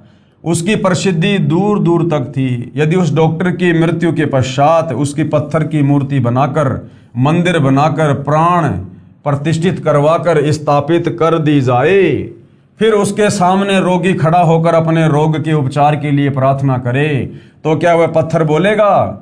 क्या पहले जीवित रहते की तरह औषधि सेवन विधि तथा परहेज बताएगा? नहीं, बिल्कुल नहीं। उन रोगियों को उसी जैसा अनुभवी डॉक्टर खोजना होगा जो जीवित हो, पत्थर की मूर्ति से उपचार की इच्छा करने वाले अपने जीवन के साथ धोखा करेंगे। वे बिल्कुल भोले या बालक बुद्धि के हो सकते हैं। ठीक इसी प्रकार वर्तमान में किसी भी धर्म में, किसी भी समाज में जिन महापुरुषों के नाम पर मंदिर बना रखे हैं, गुरुद्वारे बना रखे हैं, मस्जिदें बना रखी है, चर्च बना रखे हैं, सोने की, चांदी की, धातु की या पत्थर की मूर्ति लगा रखी है, फोटोएं लगा रखी हैं, वो महापुरुष वर्तमान में धरती पर नहीं है, शरीर छोड़ के जा चुके हैं। और अब पीछे से हम उनके मंदिर बनाकर, मूर्तियां बनाकर पूजा करते हैं, मत्था टेकते हैं, उनसे लाभ इच्छा प्राप्ति के लिए तरह तरह की याचना करते हैं, चढ़ावा चढ़ाते हैं, भोग लगाते हैं। तो कहने का मतलब है अब वो शास्त्र विरुद्ध साधना बनकर रह गई है। केवल शास्त्र विरुद्ध साधना, उस पूजा के करने से, इस विधि से हमें परमात्मा से कोई लाभ किसी प्रकार का नहीं मिलेगा। जब वो महापुरुष पृथ्वी पर थे, जीवित थे, और जैसे भी भक्ति साधना उनके पास में थी, उस समय जिन जिन लोगों ने लाभ प्राप्त किया तो किया, उस महापुरुष के मरने के बाद फिर उसकी पत्थर की मूर्ति बनाकर पूजना वैसा ही है जैसे डॉक्टर के मरने के बाद उसकी मूर्ति बनाकर और उस मूर्ति के आगे खड़े होकर अपने रोग के कष्ट के लिए प्रार्थना करना मूर्खता होती है। इसलिए भाइयों और बहनों, हमने जीवित संत को खोजना होगा, और जीवित संत भी वो चाहिए जो गीता अध्याय 4 श्लोक 34 के अनुसार तत्वदर्शी हो। और तत्वदर्शी संत की भूमिका में वो कबीर परमात्मा खुद ही धरती पर प्रकट होकर ये बात बताता है। उस एकमात्र पूर्ण परमेश्वर के अलावा, परम अक्षर ब्रह्म के अलावा, कबीर देव के अलावा इस पृथ्वी में, इस सृष्टि में कोई भी संत महात्मा व्यक्ति तत्वदर्शी संत की भूमिका नहीं निभा सकता है। इसलिए वर्तमान में इस पृथ्वी पर एकमात्र तत्वदर्शी संत सतगुरु रामपाल जी हैं, और सतगुरु रामपाल जी के पास ही जन्म और मरण को समाप्त करने की औषधि है, जड़ी बूटी है, भक्ति विधि है, शास्त्र अनुकूल साधना है। दूसरा, आप जो भी प्रयत्न करोगे, जहां भी जाओगे, चाहे कोई साधु संत महात्मा आचार्य शंकराचार्य कितना ही वेल नोन क्यों ना हो, उसके पास में जन्म मरण का रोग समाप्त करने की औषधि नहीं है। वो क्या है? वे तो बिल्कुल भोले या बालक बुद्धि के हो सकते हैं। एक बात और विशेष विचारणीय है कि जो व्यक्ति कहते हैं कि मूर्ति में प्राण प्रतिष्ठित कर देने से मूर्ति सजीव मानी जाती है, यदि मूर्ति में प्राण यानी जीवन श्वास डाल दिए हैं तो उसे आपके साथ बातें भी करनी चाहिए। अगर आपने मूर्ति में प्राण डाल दिए तो प्राण डालने के बाद तो फिर मूर्ति ने आपसे बात करनी चाहिए भाई, क्योंकि आपने उसमें प्राण डाल दिए, मूर्ति जीवित हो गई, सजीव हो गई। फिर वो मूर्ति आपसे बात क्यों नहीं कर रही? आपकी शंकाओं का समाधान क्यों नहीं कर रही? तो ये भी आप और हमें मूर्ख बनाया जाता है। भ्रमण के लिए भी जाना चाहिए। जब प्राण डाल दिए तो मूर्ति ने फिर घूमने के लिए भी जाना चाहिए सुबह शाम, और भोजन भी खाना चाहिए। ऐसा प्राण प्रतिष्ठित कोई भी मूर्ति नहीं करती है। इससे सिद्ध हुआ कि ये अंध श्रद्धा भक्ति के अतिरिक्त कुछ भी नहीं है। अब ये शिवलिंग पूजा क्या है जिसके ऊपर ये नादान हिंदू समाज पूरी तरह से इन नादान धर्म गुरुओं के बहकाव में आकर समर्पित है? शिवलिंग पूजा जो अपने धर्मगुरुओं द्वारा बताई गई धार्मिक साधना कर रहे हैं, वे पूर्ण रूप से संतुष्ट हैं कि यह साधना सही है, इसलिए वे अंधविश्वास यानी ब्लाइंड फेथ किए हुए हैं। इस शिवलिंग पर प्रकाश डालते हुए मुझे अत्यंत दुख व शर्म का एहसास हो रहा है। लेखक सतगुरु रामपाल जी क्या कह रहे हैं कि जो शिवलिंग पूजा है ना हिंदू समाज में, ये इतनी घटिया और बेहुदा साधना है। इस शिवलिंग की शुरुआत कैसे हुई, इसके ऊपर आप लोगों को ज्ञान देते हुए भी मुझे शर्म आ रही है, शर्म। परंतु अंधविश्वास को समाप्त करने के लिए प्रकाश डालना अनिवार्य तथा मजबूरी है। शिवलिंग क्या है? यह शिव जी की पेशाब इंद्री है। शिवलिंग क्या है? शिव जी की पेशाब इंद्री, यानी भगवान शंकर का यह प्राइवेट पार्ट है, प्राइवेट पार्ट है। शिवलिंग के चित्र में देखने से स्पष्ट होता है कि शिव का लिंग यानी प्राइवेट पार्ट, और स्त्री की लिंगी यानी शिवलिंग के नीचे जो और एक पार्ट होता है वो क्या है, वो स्त्री की लिंगी है, यानी पेशाब इंद्री यानी योनि में वो प्रविष्ट है। और इसकी पूजा हिंदू श्रद्धालु कर रहे हैं। शर्म की बात है, शर्म की बात। अब शिवलिंग की पूजा कैसे प्रारंभ हुई, आपको धर्मशास्त्रों से भी पहले इसी पवित्र पुस्तक से प्रमाणित कर दिया गया है। शिवलिंग की पूजा कैसे प्रारंभ हुई। शिव महापुराण जो वेंकटेश्वर प्रेस मुंबई से छपी तथा जिसके प्रकाशक है खेमराज श्री कृष्णदास प्रकाशन बंबई, हिंदी टीकाकार अनुवादक हैं विद्यावारिधि पंडित ज्वाला प्रसाद जी मिश्र, भाग 1 में विधवेश्वर संहिता अध्याय 5 पृष्ठ 11 पर नंदीकेश्वर यानी शिव के वाहन ने बताया कि शिवलिंग की पूजा कैसे प्रारंभ हुई। अब सतगुरु रामपाल जी के ऊपर दोषारोपण मत करना कि ये शिवलिंग क्या है, शिवलिंग की पूजा कैसे शुरू हुई, ये शास्त्रों के विरुद्ध है या शास्त्रों के अनुसार है। हमारे ही धर्म ग्रंथ में श्री शिव महापुराण में लिखा हुआ है। और भगवान शंकर के वाहन नांदिया बैल जिनको नंदीकेश्वर कहते हैं वो खुद बता रहे हैं। विधवेश्वर संहिता अध्याय 5 श्लोक 27 और 30, पूर्व काल में यानी बहुत समय पहले जो पहला कल्प जो लोक में विख्यात है, उस समय महात्मा ब्रह्मा और विष्णु का परस्पर युद्ध हुआ। नंदीकेश्वर क्या कह रहे हैं कि पूर्व काल में एक बार भगवान विष्णु और भगवान ब्रह्मा जी का यानी इन दोनों भगवानों का, दोनों देवताओं का आपस में झगड़ा हो गया, युद्ध हो गया इनका। उनके मान को दूर करने को उनके बीच में उन निष्कल परमात्मा ने यानी काल ने, ज्योति निरंजन ने स्तंभ रूप अपना स्वरूप दिखाया। वो किस बात को लेकर लड़ रहे थे। ब्रह्मा जी बोला मैं तेरा बाप यानी मैं सारी सृष्टि का मालिक स्वामी। विष्णु जी बोला कि मैं तेरा बाप, मैं हूं सारी सृष्टि का मालिक। इस बात को लेकर दोनों में झगड़ा हो गया भयंकर। उधर से काल ने, ब्रह्म ने, ज्योति निरंजन ने देखा कि अगर मेरे बेटे आपस में लड़ेंगे तो मेरे भोजन का क्या होगा, क्योंकि उसको प्रतिदिन 1 लाख मानव शरीरधारी आत्माओं के सूक्ष्म शरीर से निकली वासना खाने का श्राप लगा हुआ है। उसने सोचा अगर मेरे बेटे आपस में लड़ेंगे तो प्रतिदिन फिर मैं 1 लाख प्राणी कहां से खाऊंगा। और उनको अहंकार हो गया था दोनों को कि मैं भगवान, मैं भगवान। तो उनके अहंकार को भी दूर करना था कि ब्रह्मा और विष्णु तुम भगवान नहीं हो। उस काल ने क्या किया, वो खुद तो अपने ओरिजिनल काल रूप में आता नहीं है क्योंकि उसको श्राप लगा हुआ है। उसने सौगंध खा रखी है कि मैं अपने वास्तविक काल रूप में किसी को दर्शन नहीं दूंगा। तो उसने क्या किया, उन दोनों के बीच में एक लंबा चौड़ा एक खंबा प्रकट कर दिया, स्तंभ, तेजों में नूर निकल रहा, रोशनी निकल रही, उससे उन दोनों के बीच में खड़ा कर दिया। अब वो दोनों लड़ाई झगड़ा तो भूल गए और उसके और छोर की ओर देखने लगे। एक तो नीचे चला गया, एक ऊपर चला गया। थक हार के दोनों वापस आ गए कि हमें तो इसका कोई और छोर ही दिखाई नहीं दे रहा। उसके बाद वहां पर ये काल प्रकट हो जाता, फिर अपने तीसरे पुत्र शंकर का रूप बनाकर, क्योंकि खुद के रूप में तो ये आ नहीं सकता, अपने तीसरे बेटे शंकर का रूप बनाकर फिर वहां प्रकट हो गया और अपनी पत्नी दुर्गा को पार्वती रूप बनाकर अपने साथ में लेके खड़ा हो गया। और क्या कुछ कहा। उस समय महात्मा ब्रह्मा और विष्णु का आपस में युद्ध हुआ।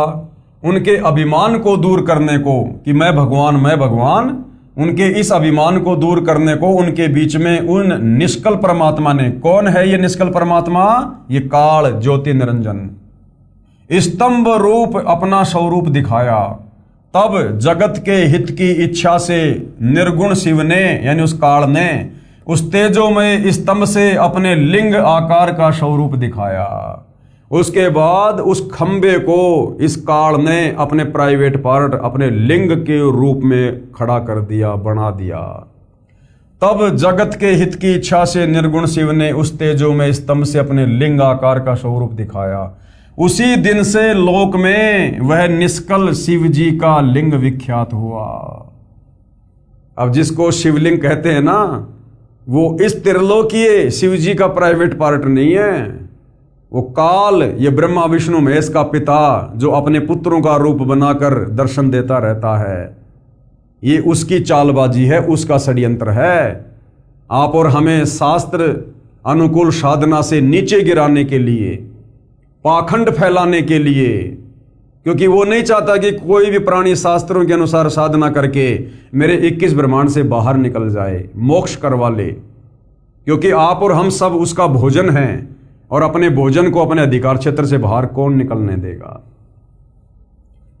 विद्वेश्वर संहिता पेज नंबर 18 अध्याय 9 श्लोक 40 और 43 है। इससे मैं अज्ञात स्वरूप हूं। काल क्या बोला? इससे मैं अज्ञात स्वरूप हूं, पीछे तुम्हें दर्शन के निमित्त साक्षात ईश्वर, तक्षण ही मैं सगुण रूप हुआ हूं। मेरे ईश्वर रूप को शकल तो जानो, और ये निष्कल स्तंभ ब्रह्म का बोधक है, यानी काल का ये बोधक है। लिंग लक्षण होने से ये मेरा लिंग स्वरूप निर्गुण होगा। इस कारण हे पुत्रो, ब्रह्मा और विष्णु को क्या कह रहा है? हे पुत्रो, यानी वो कौन है? काल ब्रह्म, ज्योति निरंजन ब्रह्मा विष्णु महेश का वो पिता है। इसलिए कह रहा कि हे बेटो, तुम नित्य इसकी अर्चना करना, इस मेरे प्राइवेट पार्ट की, इस लिंग की तुम पूजा करना।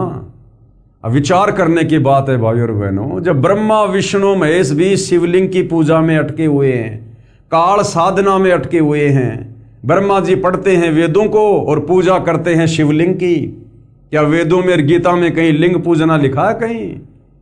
तो सोचिए, जब ब्रह्मा विष्णु महेश को शास्त्रों का ज्ञान नहीं, गीता का ज्ञान नहीं, पुराणों का ज्ञान नहीं, वेदों का ज्ञान नहीं, कंप्लीट अध्यात्म का ज्ञान नहीं है, तो विचार करो भाई और बहनों, ये नीचे के ये सतयुग त्रेता द्वापर के साधु संत महात्मा, इनको कहां से ज्ञान होगा? शास्त्र अनुकूल साधना का ज्ञान होगा। और जब उनको ज्ञान नहीं, तो ये वर्तमान वाले धर्म गुरु, ये तो वैसे ठग हैं, ठग। इनका तो कोई आचार विचार ही नहीं है, तो इनके पास में शास्त्र अनुकूल साधना कहां से होगी? इसलिए शास्त्र अनुकूल साधना देकर आत्मा का कल्याण करवाने के लिए वो कबीर परमेश्वर, वो परम अक्षर ब्रह्म सतलोक से चलकर गति करके इस पृथ्वी पर तत्वदर्शी संत के रूप में प्रकट होते हैं। इस कारण हे पुत्रो, तुम नित्य इसकी अर्चना करना। ये सदा मेरी आत्मा रूप है और मेरी निकटता का कारण है। लिंग और लिंगी के अभेद से ये महत्व नित्य पूजनीय है। और ये देखिए अपनी आंखों से पेश है शिव पुराण के विद्वेश्वर संहिता के अध्याय 5 श्लोक 27-30 व अध्याय 9 श्लोक 40 व 43 की फोटो कॉपी। ये आपको 2-3 बार दिखा दी गई है। आपको ऊपर भी सब कुछ ये बताया गया है। देखो क्या लिखा है, हे योगेंद्र, मैं उस लिंग विभ्रिक का लक्षण सुनता हूं। नंदिकेश्वर बोले, हे वत्स सुनो, मैं तुम्हारी प्रीति से कहता हूं, पूर्व काल में जो पहला जो कल्प था लोकों में विख्यात है, उस समय महात्मा ब्रह्मा और विष्णु का आपस में युद्ध हुआ। उनके मान दूर करने को उनके बीच में उस निष्कल परमात्मा ने स्तंभ रूप अपना स्वरूप दिखाया। तब जगत के हित की इच्छा से निर्गुण शिव ने उस तेजो में स्तंभ से अपने लिंग कार का स्वरूप दिखाया। उसी दिन से लोक में वह निष्कल शिव का लिंग विख्यात हुआ। ये हमारे हिंदू धर्मशास्त्रों में, जिनको हम परम सत्य मानते हैं, सिरोधार्य मानते हैं, ये सब कुछ उन्हीं में लिपिबद्ध है। परंतु भाई और बहनों, परमात्मा कहते हैं, गुरु बिन काहू न पाया ज्ञाना, जो थो था बुश छिड़े मुड किसाना। और गुरु बिन वेद पढ़े जो प्राणी, वो समझे न सार रहे अज्ञानी। तो हमारे इन नादान धर्म गुरुओं को और ब्रह्मा विष्णु महेश को तत्वदर्शी संत प्राप्त नहीं था, जिस कारण से उस तत्व ज्ञान के अभाव में इन धर्म शास्त्रों में जो ये ब्रह्म तक की साधना लिखी हुई है, वो साधना भी ना ये खुद कर पाए और ना भगत समाज को दे पाए। तो ये सबूत आप जियों की आंखों के सामने है। आप इस पवित्र पुस्तक कबीर बड़ा या कृष्ण को गूगल पे जाकर और डाउनलोड करके भी पढ़ सकते हैं। विवेचन, यह विवरण श्री शिव महापुराण खेमराज श्री कृष्ण दास प्रकाश मुंबई द्वारा प्रकाशित है। शब्दा शब्द लिखा है, यानी एक शब्द की भी आपको त्रुटि नहीं मिलेगी, एक शब्द की भी। इसकी फोटोकॉपी लगाई है।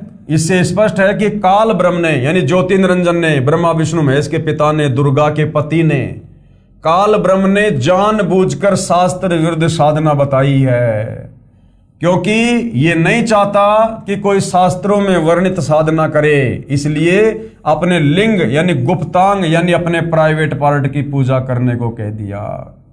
पहले तो तेजोमय स्तंभ ब्रह्मा तथा विष्णु के बीच में खड़ा कर दिया, फिर शिव रूप में प्रकट होकर फिर इसने क्या किया, अपने पुत्र शिव के रूप में प्रकट होकर उन दोनों को दर्शन दिए, क्योंकि ये अपने ओरिजिनल काल रूप में ब्रह्म रूप में प्रकट नहीं हो सकता, क्योंकि इसका चेहरा बहुत ज्यादा भयानक है, डरावना है।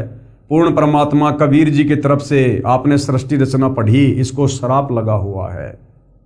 इसलिए इस डर से कि कहीं मेरे ओरिजिनल स्वरूप के किसी ने दर्शन कर लिए और मेरी सत्यता का पता चल गया कि मुझे काल रूप क्यों मिला हुआ है, तो फिर मेरी जगत में कोई पूजा नहीं करेगा और मेरे तीनों पुत्र ब्रह्मा विष्णु महेश भी फिर मेरे लिए ये कार्य करना बंद कर देंगे। इस भय से वो अपने ओरिजिनल रूप में किसी को दर्शन नहीं देता।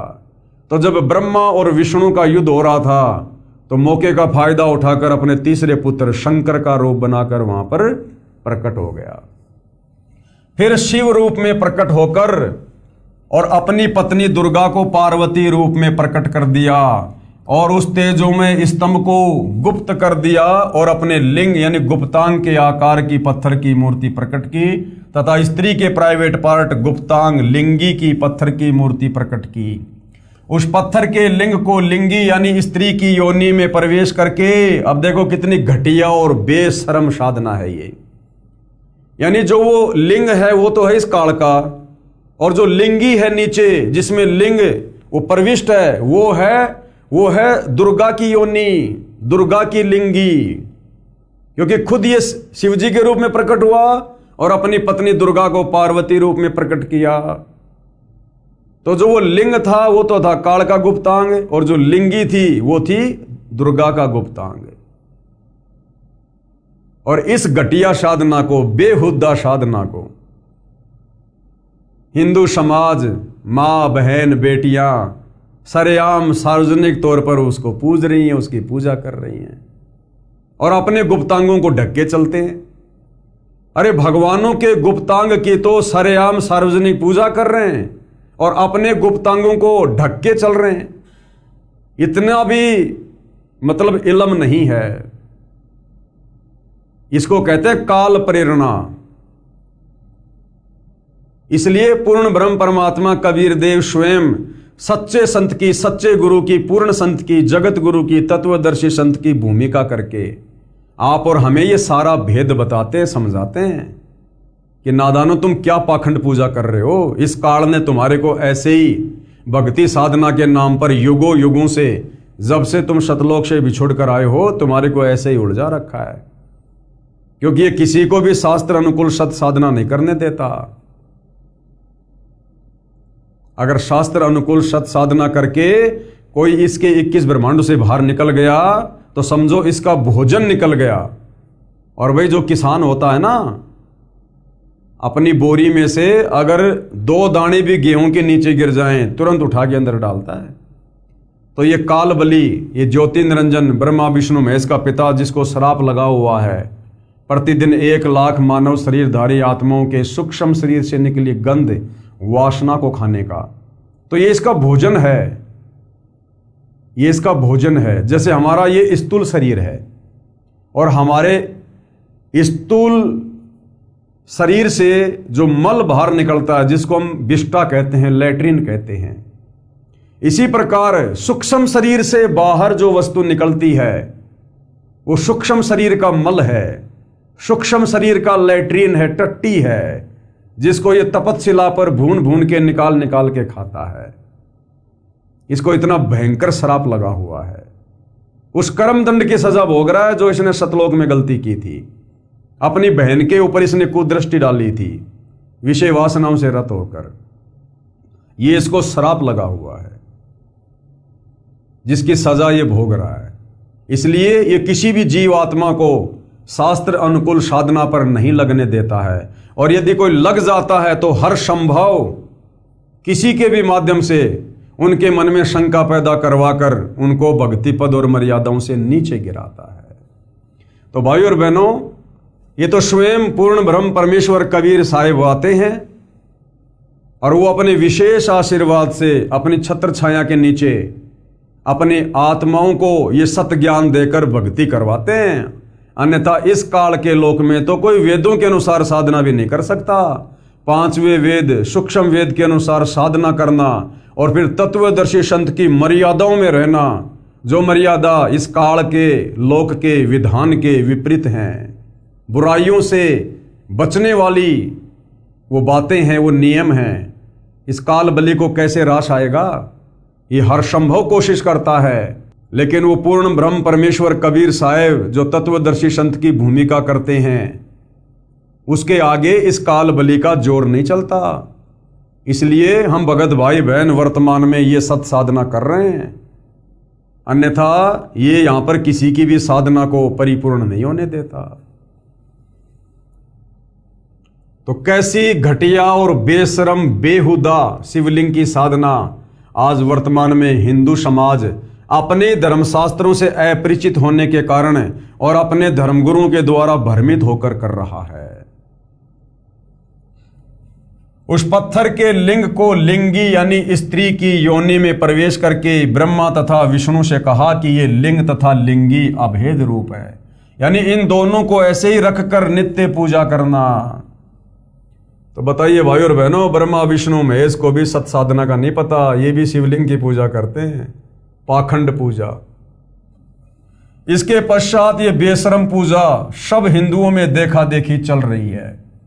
आप मंदिर में शिवलिंग को देखना, उसके चारों ओर स्त्री इंद्री का चित्र है जिसमें शिवलिंग प्रविष्ट दिखाई देता है। ये पूजा काल ब्रह्म ने प्रचलित करके मानव समाज को दिशाहीन कर दिया, वेदों तथा गीता के विपरीत साधना बता दी। आप जिन्हें ऊपर शिव पुराण भाग 1 में विद्वेश्वर संहिता के पेज नंबर 11 पर अध्याय 5 श्लोक 27 और 30 में पढ़ा कि शिव ने जो तेजों में स्तंभ खड़ा किया था, फिर उस स्तंभ को गुप्त करके पत्थर को अपने लिंग यानी गुप्तांग का आकार दे दिया और बोला कि इसकी पूजा किया करो। इस तरह की बकवाद तो शरारती बच्चा जो पुराने समय में पशु चराता था वह पाड़ी किया करता था, जो वाद विवाद में अन्य बालकों से कहता था कि ये ले मेरे इस गुप्तांग की धोख मार ले। यही दशा शिवलिंग की पूजा बताने वाले काल ब्रह्म यानी सदाशिव की है, जो ब्रह्मा विष्णु तथा शिव जी के पूज्य पिताजी है और अपने प्राइवेट पार्ट यानी लिंग की धोख मरवा रहे हैं। धोख भाई और बहनों, कितने अच्छे से पूज्य गुरुदेव भगवान ने शास्त्रों का हवाला देकर हमें समझा दिया। अरे हम मनुष्य हैं, परमात्मा ने हमें अपने स्वरूप में नवाजा है, हमें 184 योनियों के प्राणियों से भिन्न ये बुद्धि प्रदान की है। हम सोच सकते हैं, विचार कर सकते हैं, चिंतन मनन कर सकते हैं, सही गलत का निर्णय कर सकते हैं, शास्त्रों को पढ़कर समझ सकते हैं। लेकिन हम क्या कर रहे हैं? ये शिवलिंग पूजा, पाखंड पूजा। और किस लिए? इन धर्म शास्त्रों की जानकारी ना होने के कारण, क्योंकि धर्म शास्त्रों को पढ़ने और पढ़कर ज्ञान बताने का ठेका हमने धर्म गुरुओं को दे रखा है और धर्म गुरुओं के पास में तत्व ज्ञान नहीं है, जिस कारण से ये निष्कर्ष नहीं निकाल पाए कि ये हमारे पवित्र सदग्रंथ हमें कौन सी साधना करने के लिए और कौन सी साधना को त्यागने के लिए कह रहे हैं। और हमने आंख बंद करके नादान धर्मगुरुओं पर विश्वास कर लिया कि भैया ये तो बहुत बड़े विद्वान हैं, संस्कृत के प्रकांड ज्ञाता हैं, ये तो बचपन से संस्कृत पढ़ रहे हैं, नालंदा से पढ़ के आए हैं, हमें इनसे ज्यादा ज्ञान कहां हो सकता है। आज सतगुरु रामपाल जी की शरण में जो भगत भाई बहन हैं, उन भगत भाई बहनों को इन नादान धर्म गुरुओं से ज्यादा तो छोड़ो, ब्रह्मा विष्णु महेश से भी ऊपर का ज्ञान है। ऊपर का ज्ञान भक्ति साधना का इन्हीं धर्मशास्त्रों का, क्योंकि तत्वदर्शी संत की शरण में आने के बाद ये ज्ञान वाली आंखें खुल जाती हैं। बुद्धि के बंद दरवाजे जो काल ने बंद कर रखे होते हैं, उनके ताले टूट जाते हैं और हम इस तत्व ज्ञान की रोशनी में सब कुछ देख लेते हैं। चेतावनी क्या कहा जा रहा है आगे? वक्त है, अब भी समझ जाओ, नहीं तो मानव जीवन का अवसर हाथ से जाने के पश्चात रोने के अतिरिक्त कुछ नहीं रहेगा। अगर एक बार ये मनुष्य जन्म छूट गया, हाथ से निकल गया, और ये कब छूट जाए इसका कोई निर्धारित समय भी नहीं है। कब किसी बीमारी से मर जाए, रोग से मर जाए, एक्सीडेंट में मर जाए, हार्ट अटैक आ जाए, यात्रा करते समय दुर्घटना में मर जाए, कोई भरोसा नहीं है। यदि इस मनुष्य शरीर के रहते रहते तत्वदर्शी संत से उपदेश लेकर साधना कर ली तो भैया कुछ प्राप्त कर लोगे। अन्यथा एक बार यदि ये शरीर हाथ से निकल गया, उसके बाद ये बार बार मनुष्य जन्म नहीं मिलता। ये बार बार तुम्हें मौज मस्ती करने के लिए ये अनमोल शरीर नहीं मिलेगा। फिर पाछे तू पशुआ कीजिए गद्दा बैल बनाई, और ये 56 भोग कहाँ मन बोरे, कित कुरड़ी चरने जाई। फिर अगले जन्म में गधा बना दिया जाएगा, कुत्ता, सूअर, बैल, भैंस, मक्खी, मच्छर, लोमड़ी। फिर अपना कर्म भोगेंगे। कर्म जैसे कर्म हमने, जैसी पाखंड पूजा हमने इस मनुष्य शरीर में की है। फिर लंबा समय हो जाएगा, बहुत लंबा समय, लक 84 में यातना भोगनी पड़ेगी। तो चेतावनी दे रहे हैं पूज्य गुरुदेव भगवान कि वक्त है, अब भी संभल जाओ, नहीं तो मानव जीवन का अवसर हाथ से जाने के पश्चात रोने के अलावा कुछ नहीं रहेगा। गीता व वेदों का ज्ञान परम अक्षर ब्रह्म का बताया हुआ है, इसलिए वह शास्त्र प्रमाणित होने से लाभदायक है। आप देखिए ये शिवलिंग का चित्र, ये देखिएगा भाई और बहनों, ये शिवलिंग का चित्र है। जब ब्रह्मा और विष्णु जी का आपस में झगड़ा हो रहा था तो काल ने वहां पर एक तेजोमय स्तंभ खड़ा कर दिया, और कुछ समय के बाद में उस तेजोमय स्तंभ को अपने लिंग का आकार दे दिया। ये जो आप देख रहे हैं ये ज्योति निरंजन काल का ये लिंग है, प्राइवेट पार्ट है, गुप्तांग है।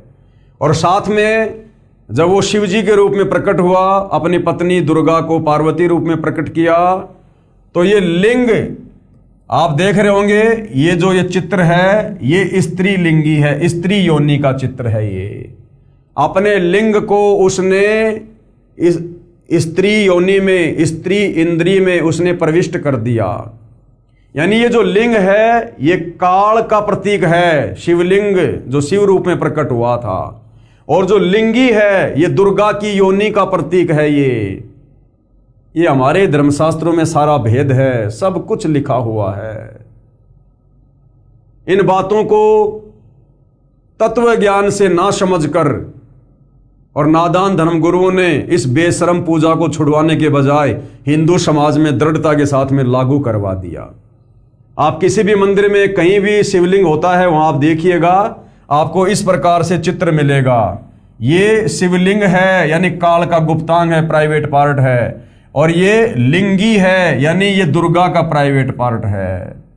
और इस बेशरम पूजा को जो शास्त्रों के विरुद्ध है, गीता के विरुद्ध है, वेदों के विरुद्ध है, मानव जाति के विरुद्ध है, ये हम अपने अपने प्राइवेट पार्ट को तो ढक के रखते हैं कपड़ों से, और इन भगवानों के प्राइवेट पार्टों के सरेआम हम पूजा कर रहे हैं।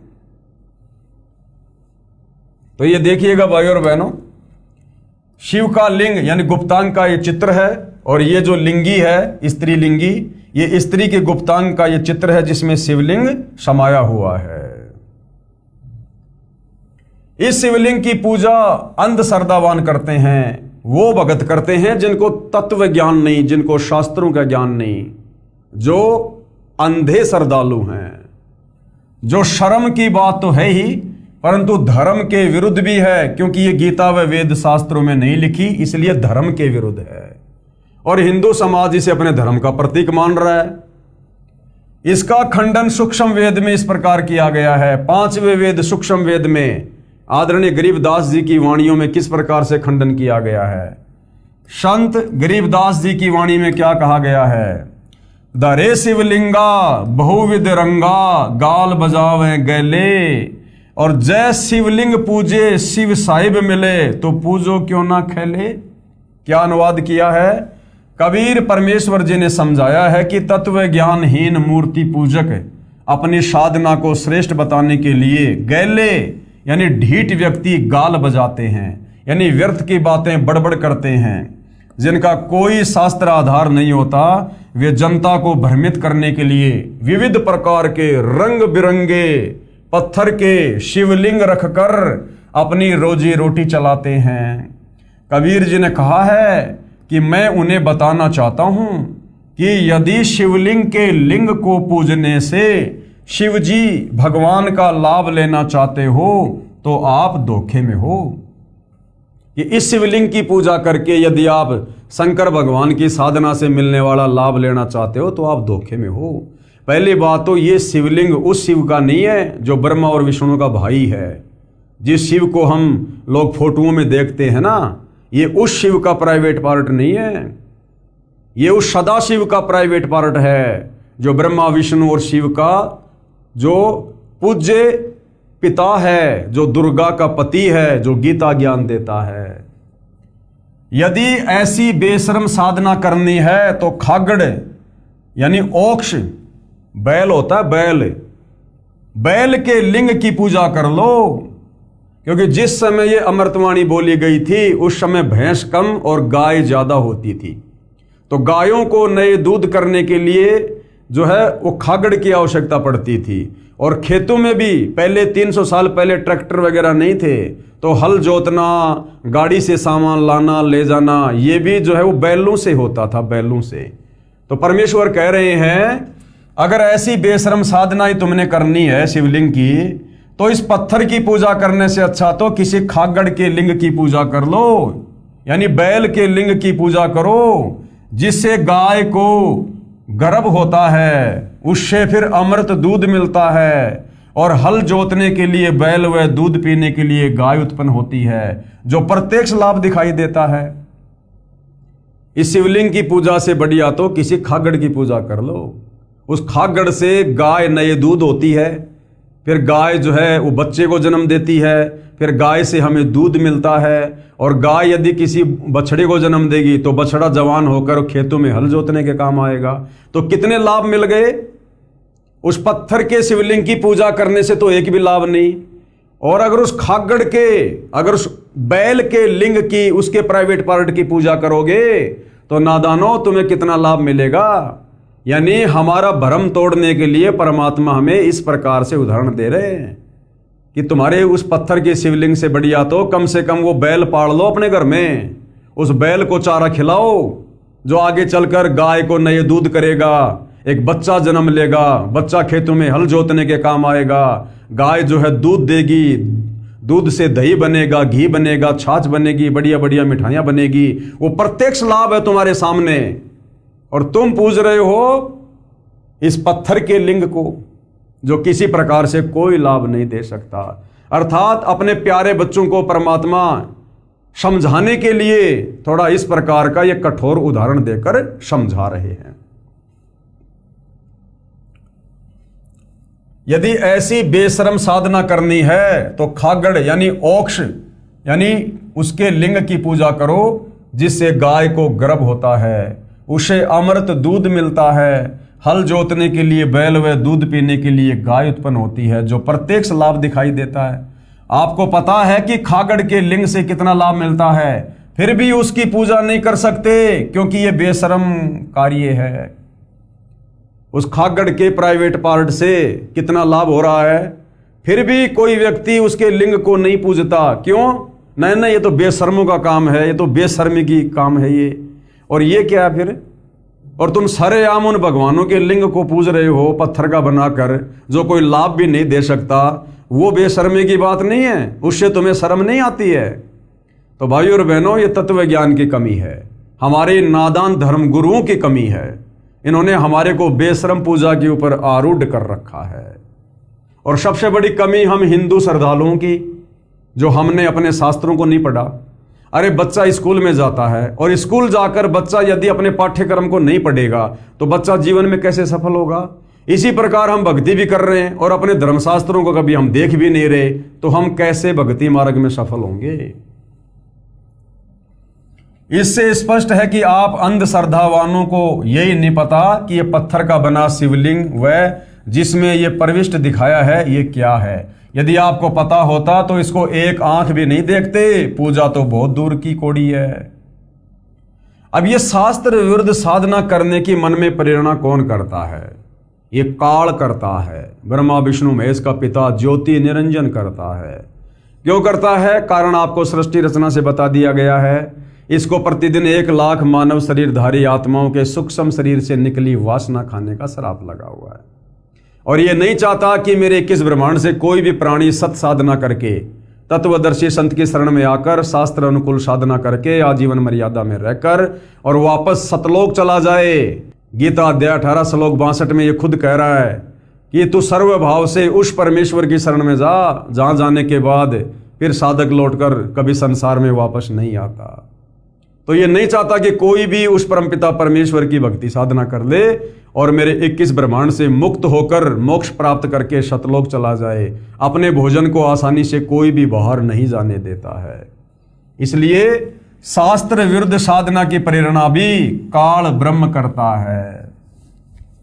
जैसे लिंग यानी शिवलिंग को लिंगी में प्रवेश पत्थर की मूर्ति की पूजा काल ब्रह्म ने प्रारंभ करवाई, इसी प्रकार शास्त्र विधि से भी भ्रमित यही करता है।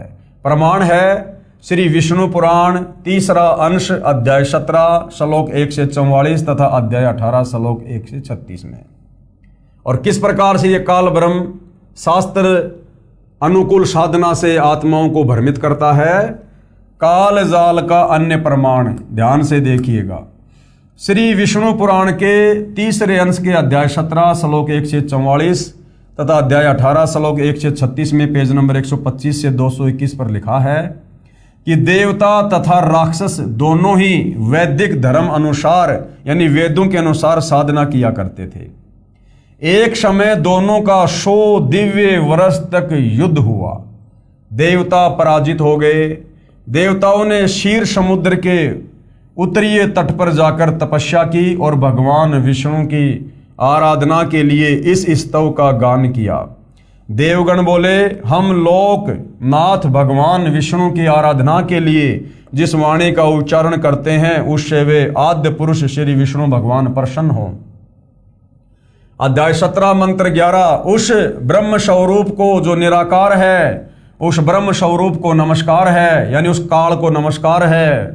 हे पुरुषोत्तम, आपका तो क्रूरता और माया से युक्त घोर तपोमय रूप है। क्या कह रहे हैं कि आपका जो रूप है ना वो तो बहुत भयंकर है, भयंकर जैसे कोई राक्षस का होता है। उस राक्षस स्वरूप को नमस्कार है। साधना कर रहे हैं विष्णु की और महिमा गा रहे हैं उस काल ब्रह्म की, जो कल्पांत में समस्त भूतों अर्थात प्राणियों का भक्षण कर जाता है, यानी जो सबको खाता है। आपके उस काल स्वरूप को नमस्कार, जो प्रलय काल में देवता आदि समस्त प्राणियों का भक्षण करके नृत्य करता है। अब बताओ, जो प्राणियों का भक्षण करता है, जीवों को खाता है, उसी की आराधना हमारे देवता कर रहे हैं। ये तो हमारे देवताओं का तत्व ज्ञान है। आपके उस रुद्र स्वरूप को नमस्कार है। विष्णु पुराण 3रे अंश अध्याय 17 के श्लोक 11 से 34 तक स्रोत के समाप्त हो जाने पर देवताओं ने श्री हरि को हाथ में शंख चक्र गदा लिए गरुड़ पर आरूढ़ सम्मुख विराजमान देखा।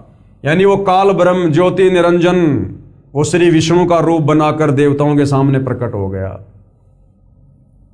देवताओं की प्रार्थना सुनकर भगवान विष्णु ने, यानी विष्णु रूप में काल आ गया, अपने शरीर से वचन शक्ति से एक माया मोह नाम का व्यक्ति उत्पन्न किया और कहा कि वह माया मोह दैत्यों को वेद मार्ग की साधना से हटाकर मनमुखी साधना पर आरूढ़ कर देगा। ऐसे ये काल हमें भक्ति से भटकाता है। अब जो राक्षस थे, जो दैत्य थे, वो वेदों के अनुसार साधना कर रहे थे और देवता वेदों के अनुसार साधना नहीं कर रहे थे, तो देवताओं की शक्ति कमजोर हो गई और राक्षस जो वेदों के अनुसार साधना कर रहे थे वो ज्यादा शक्तिशाली हो गए और राक्षसों ने देवताओं को हरा दिया और देवताओं ने मिलकर उस काल ब्रह्म की आराधना की। विष्णु रूप में काल प्रकट हो गया और काल ने क्या कहा कि मैंने ये माया मोह नाम का एक व्यक्ति उत्पन्न कर दिया है और ये व्यक्ति वेदों के अनुसार साधना कर रहे उन राक्षसों को भटका देगा, उनसे मनमुखी साधना शुरू करवा देगा, लोभ लालच देकर जैसे भी है। और वो देवता धीरे धीरे धीरे धीरे वैदिक साधना से दूर हो जाएंगे और मनमाना आचरण करने के चलते वो धीरे धीरे उनकी शक्ति कमजोर हो जाएगी, फिर उसके ऊपर हमला कर देना और वापस अपना राज्य प्राप्त कर लेना। अब बताओ, वो राक्षस बेचारे वेदों के अनुसार साधना कर रहे थे, सही कर रहे थे ना वो, लेकिन जबरदस्ती ये काल माया मोह नाम का व्यक्ति उत्पन्न करके उस माया मोह नाम के उस व्यक्ति को अपनी सिद्धियां देकर और जबरदस्ती फिर वेदों के विरुद्ध साधना शुरू करवा रहा है। तो ये खुद भटकाता है वैदिक साधना से, शास्त्र अनुकूल साधना से। देवताओं की प्रार्थना सुनकर भगवान विष्णु ने अपने शरीर से वचन शक्ति से एक माया मोह को उत्पन्न किया तथा कहा कि वह माया मोह दैत्यों को वेद मार्ग की साधना से हटाकर मनमुखी साधना पर आरूढ़ कर देगा। और गीता अध्याय 16 श्लोक 23 में लिखा कि जो व्यक्ति शास्त्र विरुद्ध साधना करता है, जो व्यक्ति शास्त्र विधि को त्याग कर मनमाना आचरण करेगा, उसको ना कोई लाभ होगा, ना कोई भक्ति शक्ति जमा होगी और अंत में उसकी दुर्गति होगी। तो ये काम काल ने कहा कि मैं शुरू करवा दूंगा, जिस कारण से दैत्य यानी राक्षस भक्तिहीन हो जाएंगे, तब तुम देवता उन्हें मार डालना। ऐसा ही हुआ, माया मोह ने सर्व दैत्यों यानी राक्षसों को वैदिक मार्ग से विचलित करके मनमुखी साधना पर आरूढ़ कर दिया। कुछ समय पश्चात देवता तपस्या करके यानी बैटरी चार्ज करके दैत्यों के साथ युद्ध करने के लिए उपस्थित हुए और दैत्यों ने तपस्या करनी त्याग दी थी, जिससे उनमें सिद्धि शक्ति नहीं रही, उनकी बैटरी चार्ज नहीं हुई। इस कारण से देवताओं ने दैत्यों को मार डाला। उपरोक्त विष्णु पुराण के उल्लेख का निष्कर्ष अब गुरुदेव हमें कह रहे हैं कि इसका सारांश क्या है। काल ब्रह्म ने यानी गीता ज्ञानदाता काल ब्रह्म ने, इस ज्योति निरंजन ने, ब्रह्मा विष्णु महेश के पिताजी ने सर्व प्राणियों यानी देवताओं, देवता भी प्राणियों में आते हैं, जीवों में आते हैं, ऋषियों, ब्रह्मा विष्णु तथा शिव तथा अन्य प्राणियों को, और ये जो काल ब्रह्म है ये भी प्राणी की संज्ञा में है, ये तो परमात्मा के आगे ये प्राणी की संज्ञा में है, और आप और हम सभी देवी देवता मानव इस काल के नीचे हम जो है आम जीवों की संज्ञा में हैं। काल ब्रह्म ने कहा कि सब प्राणियों यानी देवताओं, ऋषियों, ब्रह्मा विष्णु तथा शिव तथा अन्य प्राणियों को भ्रमित किया हुआ है। ये स्वयं ही अपने तीनों पुत्रों ब्रह्मा विष्णु तथा शिव का रूप धारण कर लेता है। उपरोक्त स्तोत्र में देवताओं ने श्री विष्णु की स्तुति करनी चाहिए, कर रहे हैं काल ब्रह्म की। वह काल ब्रह्म ही विष्णु रूप धारण करके गरुड़ पर बैठकर आश्वासन दे गया। अपने वचन से एक व्यक्ति उत्पन्न करके माया मोह नाम रखकर राक्षसों के पास भेज दिया। जो दैत्यगण तपस्या अर्थात हठ योग किया करते थे, उनमें सिद्धियां प्राप्त हो जाया करती थी। माया मोह ने वह साधना भी छुड़वा दी कि भैया मैं तुम्हारे को सीधा साधा तरीका बताता हूँ, क्यों एक पैर पे खड़े रहते हो, इतने दुखी होते हो, मेरे पास बहुत अच्छी सी साधना है, मैं तुम्हें सीधा साधा तरीका बता देता हूँ। और ही पाखंड पूजा में लगा दिया। और देवताओं ने, क्योंकि वो पहले से सिद्धि युक्त करके भेजा गया था काल के द्वारा, तो उसके प्रभाव में उनको आना ही आना था। जैसे मिर्ची में कोई गुण डाल दिया गया है, मिर्ची तीखी होती है, तो मिर्ची को खाओगे तो अंदर तीखापन लगेगा ही लगेगा। तो माया मोह को काल ब्रह्म ने सिद्धि युक्त करके भेजा था, जिस कारण से उसका प्रभाव उन दैत्यों पर होना ही होना था। माया मोह ने वह साधना छुड़वा दी जिससे राक्षस गण सिद्धियों से रहित हो गए। देवता गण भी पहले दैत्यों से युद्ध करने के कारण सिद्धियां समाप्त कर चुके थे तथा हार कर जान बचाकर चले गए थे। फिर तपस्या की तथा सिद्धियां प्राप्त करके असुरों से युद्ध किया तथा विजय पाई। अब बताओ भाई और बहनों, हम इन देवताओं के लोक में जाके क्या करेंगे। गीता अध्याय 9 श्लोक 25 में कहा कि देवताओं को पूजने वाले देवताओं के लोक में जाएंगे। अब बताओ हम क्या करेंगे इन देवताओं के लोक में जाके। वहां जाकर भी हमने वही लड़ाई झगड़ा करना, वही हमने युद्ध करना। हार गए तो जंगलों में धक्के खाओ, जीत गए तो अपने कर्म बिगाड़ो उल्टे काम करके, बाकी तपस्या करते रहो। वही काम हम यहाँ पर कर रहे हैं। तो क्या फायदा इन देवताओं के लोक में जाने का, और कितने दिन रहेंगे वहां पर। वहां कोई परमानेंट तो है नहीं जगह। जब हमारी बैटरी डिस्चार्ज हो जाएगी, जो हम पृथ्वी लोक पर भक्ति करते हैं, दान पुण्य करते हैं, जब वो बैटरी डिस्चार्ज हो जाएगी, हमारे को फिर नीचे पटक दिया जाएगा गधे कुत्ते की योनि में। इसलिए हमने तत्वदर्शी संत के बताए अनुसार पूर्ण ब्रह्म परमेश्वर तत् ब्रह्म कबीर देव की पूजा करनी है और अपनी आत्मा का पूर्णतया यहाँ से कल्याण करवाना है। जब देवता गण राक्षसों से हारे थे, उस समय दैत्य भी वही साधना तपस्या अर्थात हठ योग किया करते थे जो देवता करते थे। इससे सिद्ध हुआ कि भक्ति करने से भी देवता दैत्यों से रद्दी यानी पिछड़े हुए थे, क्योंकि राक्षस वही साधना करके देवताओं पर विजय पाए थे जो देवता गण किया करते थे। यानी हमारे देवता भी भक्ति के मामले में राक्षसों से कमजोर हैं। अरे जो साधना देवता करते थे वेदों के अनुसार, वो साधना राक्षस किया करते थे, लेकिन राक्षस तन मन से किया करते थे, पूरे भाव और लगन से किया करते थे, जिस कारण से वो ब्रह्मा विष्णु महेश को प्रसन्न कर लिया करते थे, मनवांछित वरदान प्राप्त कर लिया करते थे और देवताओं को हरा दिया करते थे। तो कहने का मतलब है देवता भी वही साधना करते थे, राक्षस भी वही करते थे। फिर देवता क्यों हार जाते थे? इसका मतलब ये हमारे देवता भक्ति के मामले में भी राक्षसों से कमजोर हैं, कमजोर। वास्तव में शास्त्र विधि अनुसार साधना ना देवता करते थे और ना राक्षस। केवल काल द्वारा बताई गई तपस्या जो ब्रह्मा को जन्म के समय आकाशवाणी द्वारा काल ब्रह्म द्वारा कमल के फूल पर बताई थी, उस तपस्या अर्थात हठ योग को दोनों किया करते थे और दोनों ही सिद्धियां प्राप्त करते थे। जैसे शराब को देवता पिए चाहे राक्षस, दोनों को ही सरूर होगा। सिद्धियां प्राप्त होने पर प्राणी को अभिमान का नशा हो जाता है, फिर आपस में एक दूसरे पर सिद्धियों का प्रयोग करके स्वयं के जीवन को नष्ट कर जाते हैं। अब देख लो भाई और बहनों, यहाँ कोई गांव का छोटा सा कोई सरपंच बन जाए, उसको भी अपने लेवल का नशा हो जाता है कि मैं सरपंच हूं, पूरे गांव का मुखिया हूं मैं। वो भी अपनी मूंछ पे ताव लगाने लग जाता है, नहीं है तो मनी मन में लगाने लग जाता है। इसी प्रकार ये जो ये तपस्वी होते हैं, देवगण होते हैं, ये बड़े बड़े सिद्ध महापुरुष होते हैं, ये तपस्या करके हठ योग करके जो सिद्धियां प्राप्त कर लेते हैं, इन सिद्धियों की प्राप्ति के बाद में नशा होना स्वाभाविक है, स्वाभाविक है। ये काल ब्रह्म का जाल है ये। फिर आपस में एक दूसरे पर सिद्धियों का प्रयोग करके स्वयं के जीवन को नष्ट कर जाते हैं। ये सर्व काल ब्रह्म द्वारा फैलाया भयंकर जाल है, जिसे तत्व ज्ञान से ही समझा जा सकता है तथा इस जाल से निकला जा सकता है। वर्तमान में कुछ पंथ हैं जो न तो देसी घी की ज्योति लगाने देते हैं, जैसे राधा स्वामी पंथ वाले। पहले हर घर में देसी घी की ज्योति लगती थी सुबह शाम, हर घर में। लेकिन जब से ये राधा स्वामी पंथ चला है, इन्होंने घर घर में देसी घी की ज्योति लगवाना, यानी जो हवन यज्ञ किया करते थे, थोड़ा बहुत जो लाभ हमें होता था, वो भी इन लोगों ने आगे चल के बंद करवा दिया। अर्थात ये भी काल का भयंकर जाल है। ये राधा स्वामी पंथ भी काल का फैलाया गया जाल है। वर्तमान में कुछ पंथ हैं जो न तो देसी घी की ज्योति लगाने देते हैं, न गीता वेद या सप्तम वेद वाणी का पाठ करने को बताते हैं, ना वास्तविक नाम जाप को देते हैं। कहते हैं संत कुछ नाम जाप करने को दे दे वही मोक्षदायक है। जैसे कोई रोगी किसी डॉक्टर के पास जाए और कंपाउंडर कहे कि भैया ये डॉक्टर जो भी दवाई दे देगा ना आंख बंद करके, बस वही तेरा पेट का दर्द ठीक कर देगी। अरे भैया, पेट के दर्द के लिए तो पेट के दर्द की दवा काम करेगी। तो राधा स्वामी पंथ वालों का कहना है कि हमारे गुरुजी जो भी मंत्र जाप करने को दे दे बस उसी से मोक्ष हो जाएगा।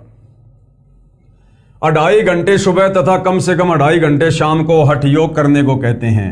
ये मोक्ष मार्ग नहीं है, ये संत काल ब्रह्म द्वारा माया मोह की तरह भेजे गए हैं, जिन्होंने वह साधना भी छुड़वा दी जिससे स्वर्ग तक जाने की भक्ति तो बनती थी।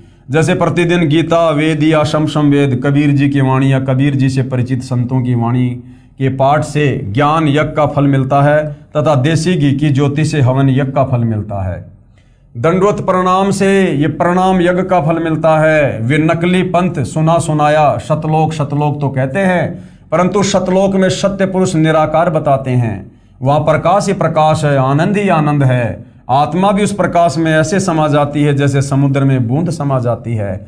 ऐसा व्यर्थ ज्ञान अनुयायियों को बताकर कहते हैं चलो शतलोक में, वहाँ आनंद ही आनंद है। विचार करें, किसी लड़की को कोई मूर्ख कहे कि तेरी सगाई अमुक गांव में कर दी है, वहां तेरा पति निराकार है, तेरे पति के घर में प्रकाश ही प्रकाश है, तेरा पति साकार नहीं है, वहां विवाह करवा के जा, लड़की वहां आनंद ही आनंद है। उस मूर्ख से पूछो कि यदि पति ही साकार नहीं है तो उस लड़की की क्या रुचि बनेगी शादी करने में, और बिना पति वाले घर जाने में कोई उमंग नहीं हो सकती।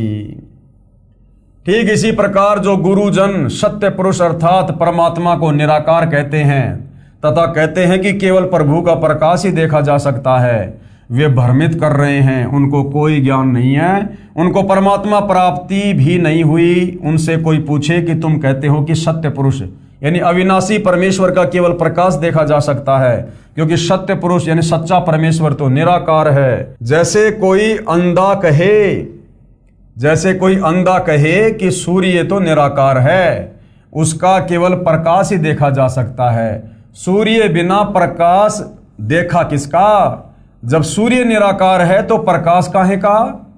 इसी प्रकार जो ज्ञान नेत्रहीन संत ऋषि महर्षि परमात्मा को निराकार कहते हैं तथा परमात्मा को सूर्य तुल्य प्रकाशमान कहते हैं तथा परमात्मा का प्रकाश देखा कहते हैं, वे सनीपात के जवर के रोगी की तरह बरड़ा रहे हैं।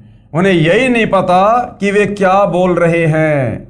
वे सर्व काल ब्रह्म के द्वारा भेजे गए मोह माया जैसे भ्रमित करने वाले दूत हैं, जिन्होंने भोली आत्माओं को उल्टा पाठ पढ़ाकर दिशा भ्रष्ट कर दिया है।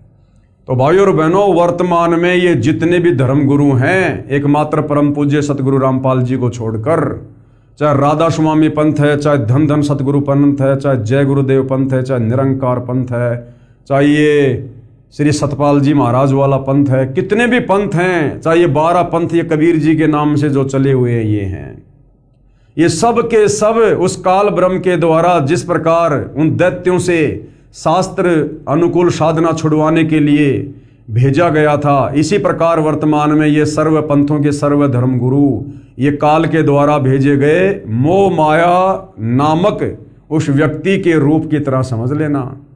काल बलि ने केवल इस कलयुग की बिचली पीढ़ी में आप और हम आत्माओं को शास्त्र विरुद्ध साधना पर आरूढ़ करने के लिए ये सारे संत काल अपने दूत के रूप में भेजे हुए हैं। इस बात का भली भांति आकलन आपको उस समय होगा जब आप सतगुरु रामपाल जी के प्रवचन सुनेंगे, उनके द्वारा लिखी पवित्र शास्त्र प्रमाणित पुस्तकों को पढ़ेंगे। एक एक चीज को उन्होंने क्लियर किया है, एक एक चीज को। तो भाइयों और बहनों, ये तमाम जानकारी, ये तमाम बातें जनता की अदालत में जनता की रुचि को देखते हुए जो जो सवाल हिंदू धर्म की जनता कर रही है, उस अदालत में खड़े होकर कबीर जी के वकील सतगुरु रामपाल जी हिंदू धर्म शास्त्रों से प्रमाणित कर रहे हैं और जनता भली भांति सत्य से परिचित हो रही है, अपनी आंखों से सर्व सच्चाई देख रही है। और आज जनता शिक्षित है, पढ़ी लिखी है, सर्व धर्मशास्त्र हमारे समक्ष हैं, टीवी चैनल हैं, ये प्रोजेक्टर हैं, हर प्रकार से हम जान सकते हैं, समझ सकते हैं। तो अब आने वाले समय में भाइयों और बहनों, ये जो अंधकार फैला हुआ था शास्त्र विरुद्ध साधना का, जो माया मोह रूप में इन काल के द्वारा भेजे गए नकली पंथों के संतों ने जो फैला रखा था, अब सतगुरु रामपाल जी के तत्व ज्ञान की रोशनी के आगे ये पूरी तरह से समाप्त हो जाएगा। तो भाइयों और बहनों, जनता की अदालत में शास्त्रों को दिखा दिखाकर और शास्त्र अनुकूल साधना बताने के लिए ये बातें इसी प्रकार से जारी रहेंगी। तो आज के इस एपिसोड में हम केवल इतना ही लेंगे। कल हम जनता की अदालत में फिर उपस्थित होंगे। आगे जनता और क्या क्या सवाल करेगी अध्यात्म को लेकर, और कबीर परमेश्वर जी के वकील सतगुरु रामपाल जी किस प्रकार से हिंदू धर्मशास्त्रों को दिखाकर जनता की शंकाओं का समाधान करेंगे, ये हम अगले एपिसोड में देखेंगे। तब तक पूज्य गुरुदेव भगवान हम सबको आज्ञा दे, आशीर्वाद दे, सद्बुद्धि दे, हमारा मार्गदर्शन करे। बंदी छोड़ सतगुरु रामपाल जी परमेश्वर जी की जय हो।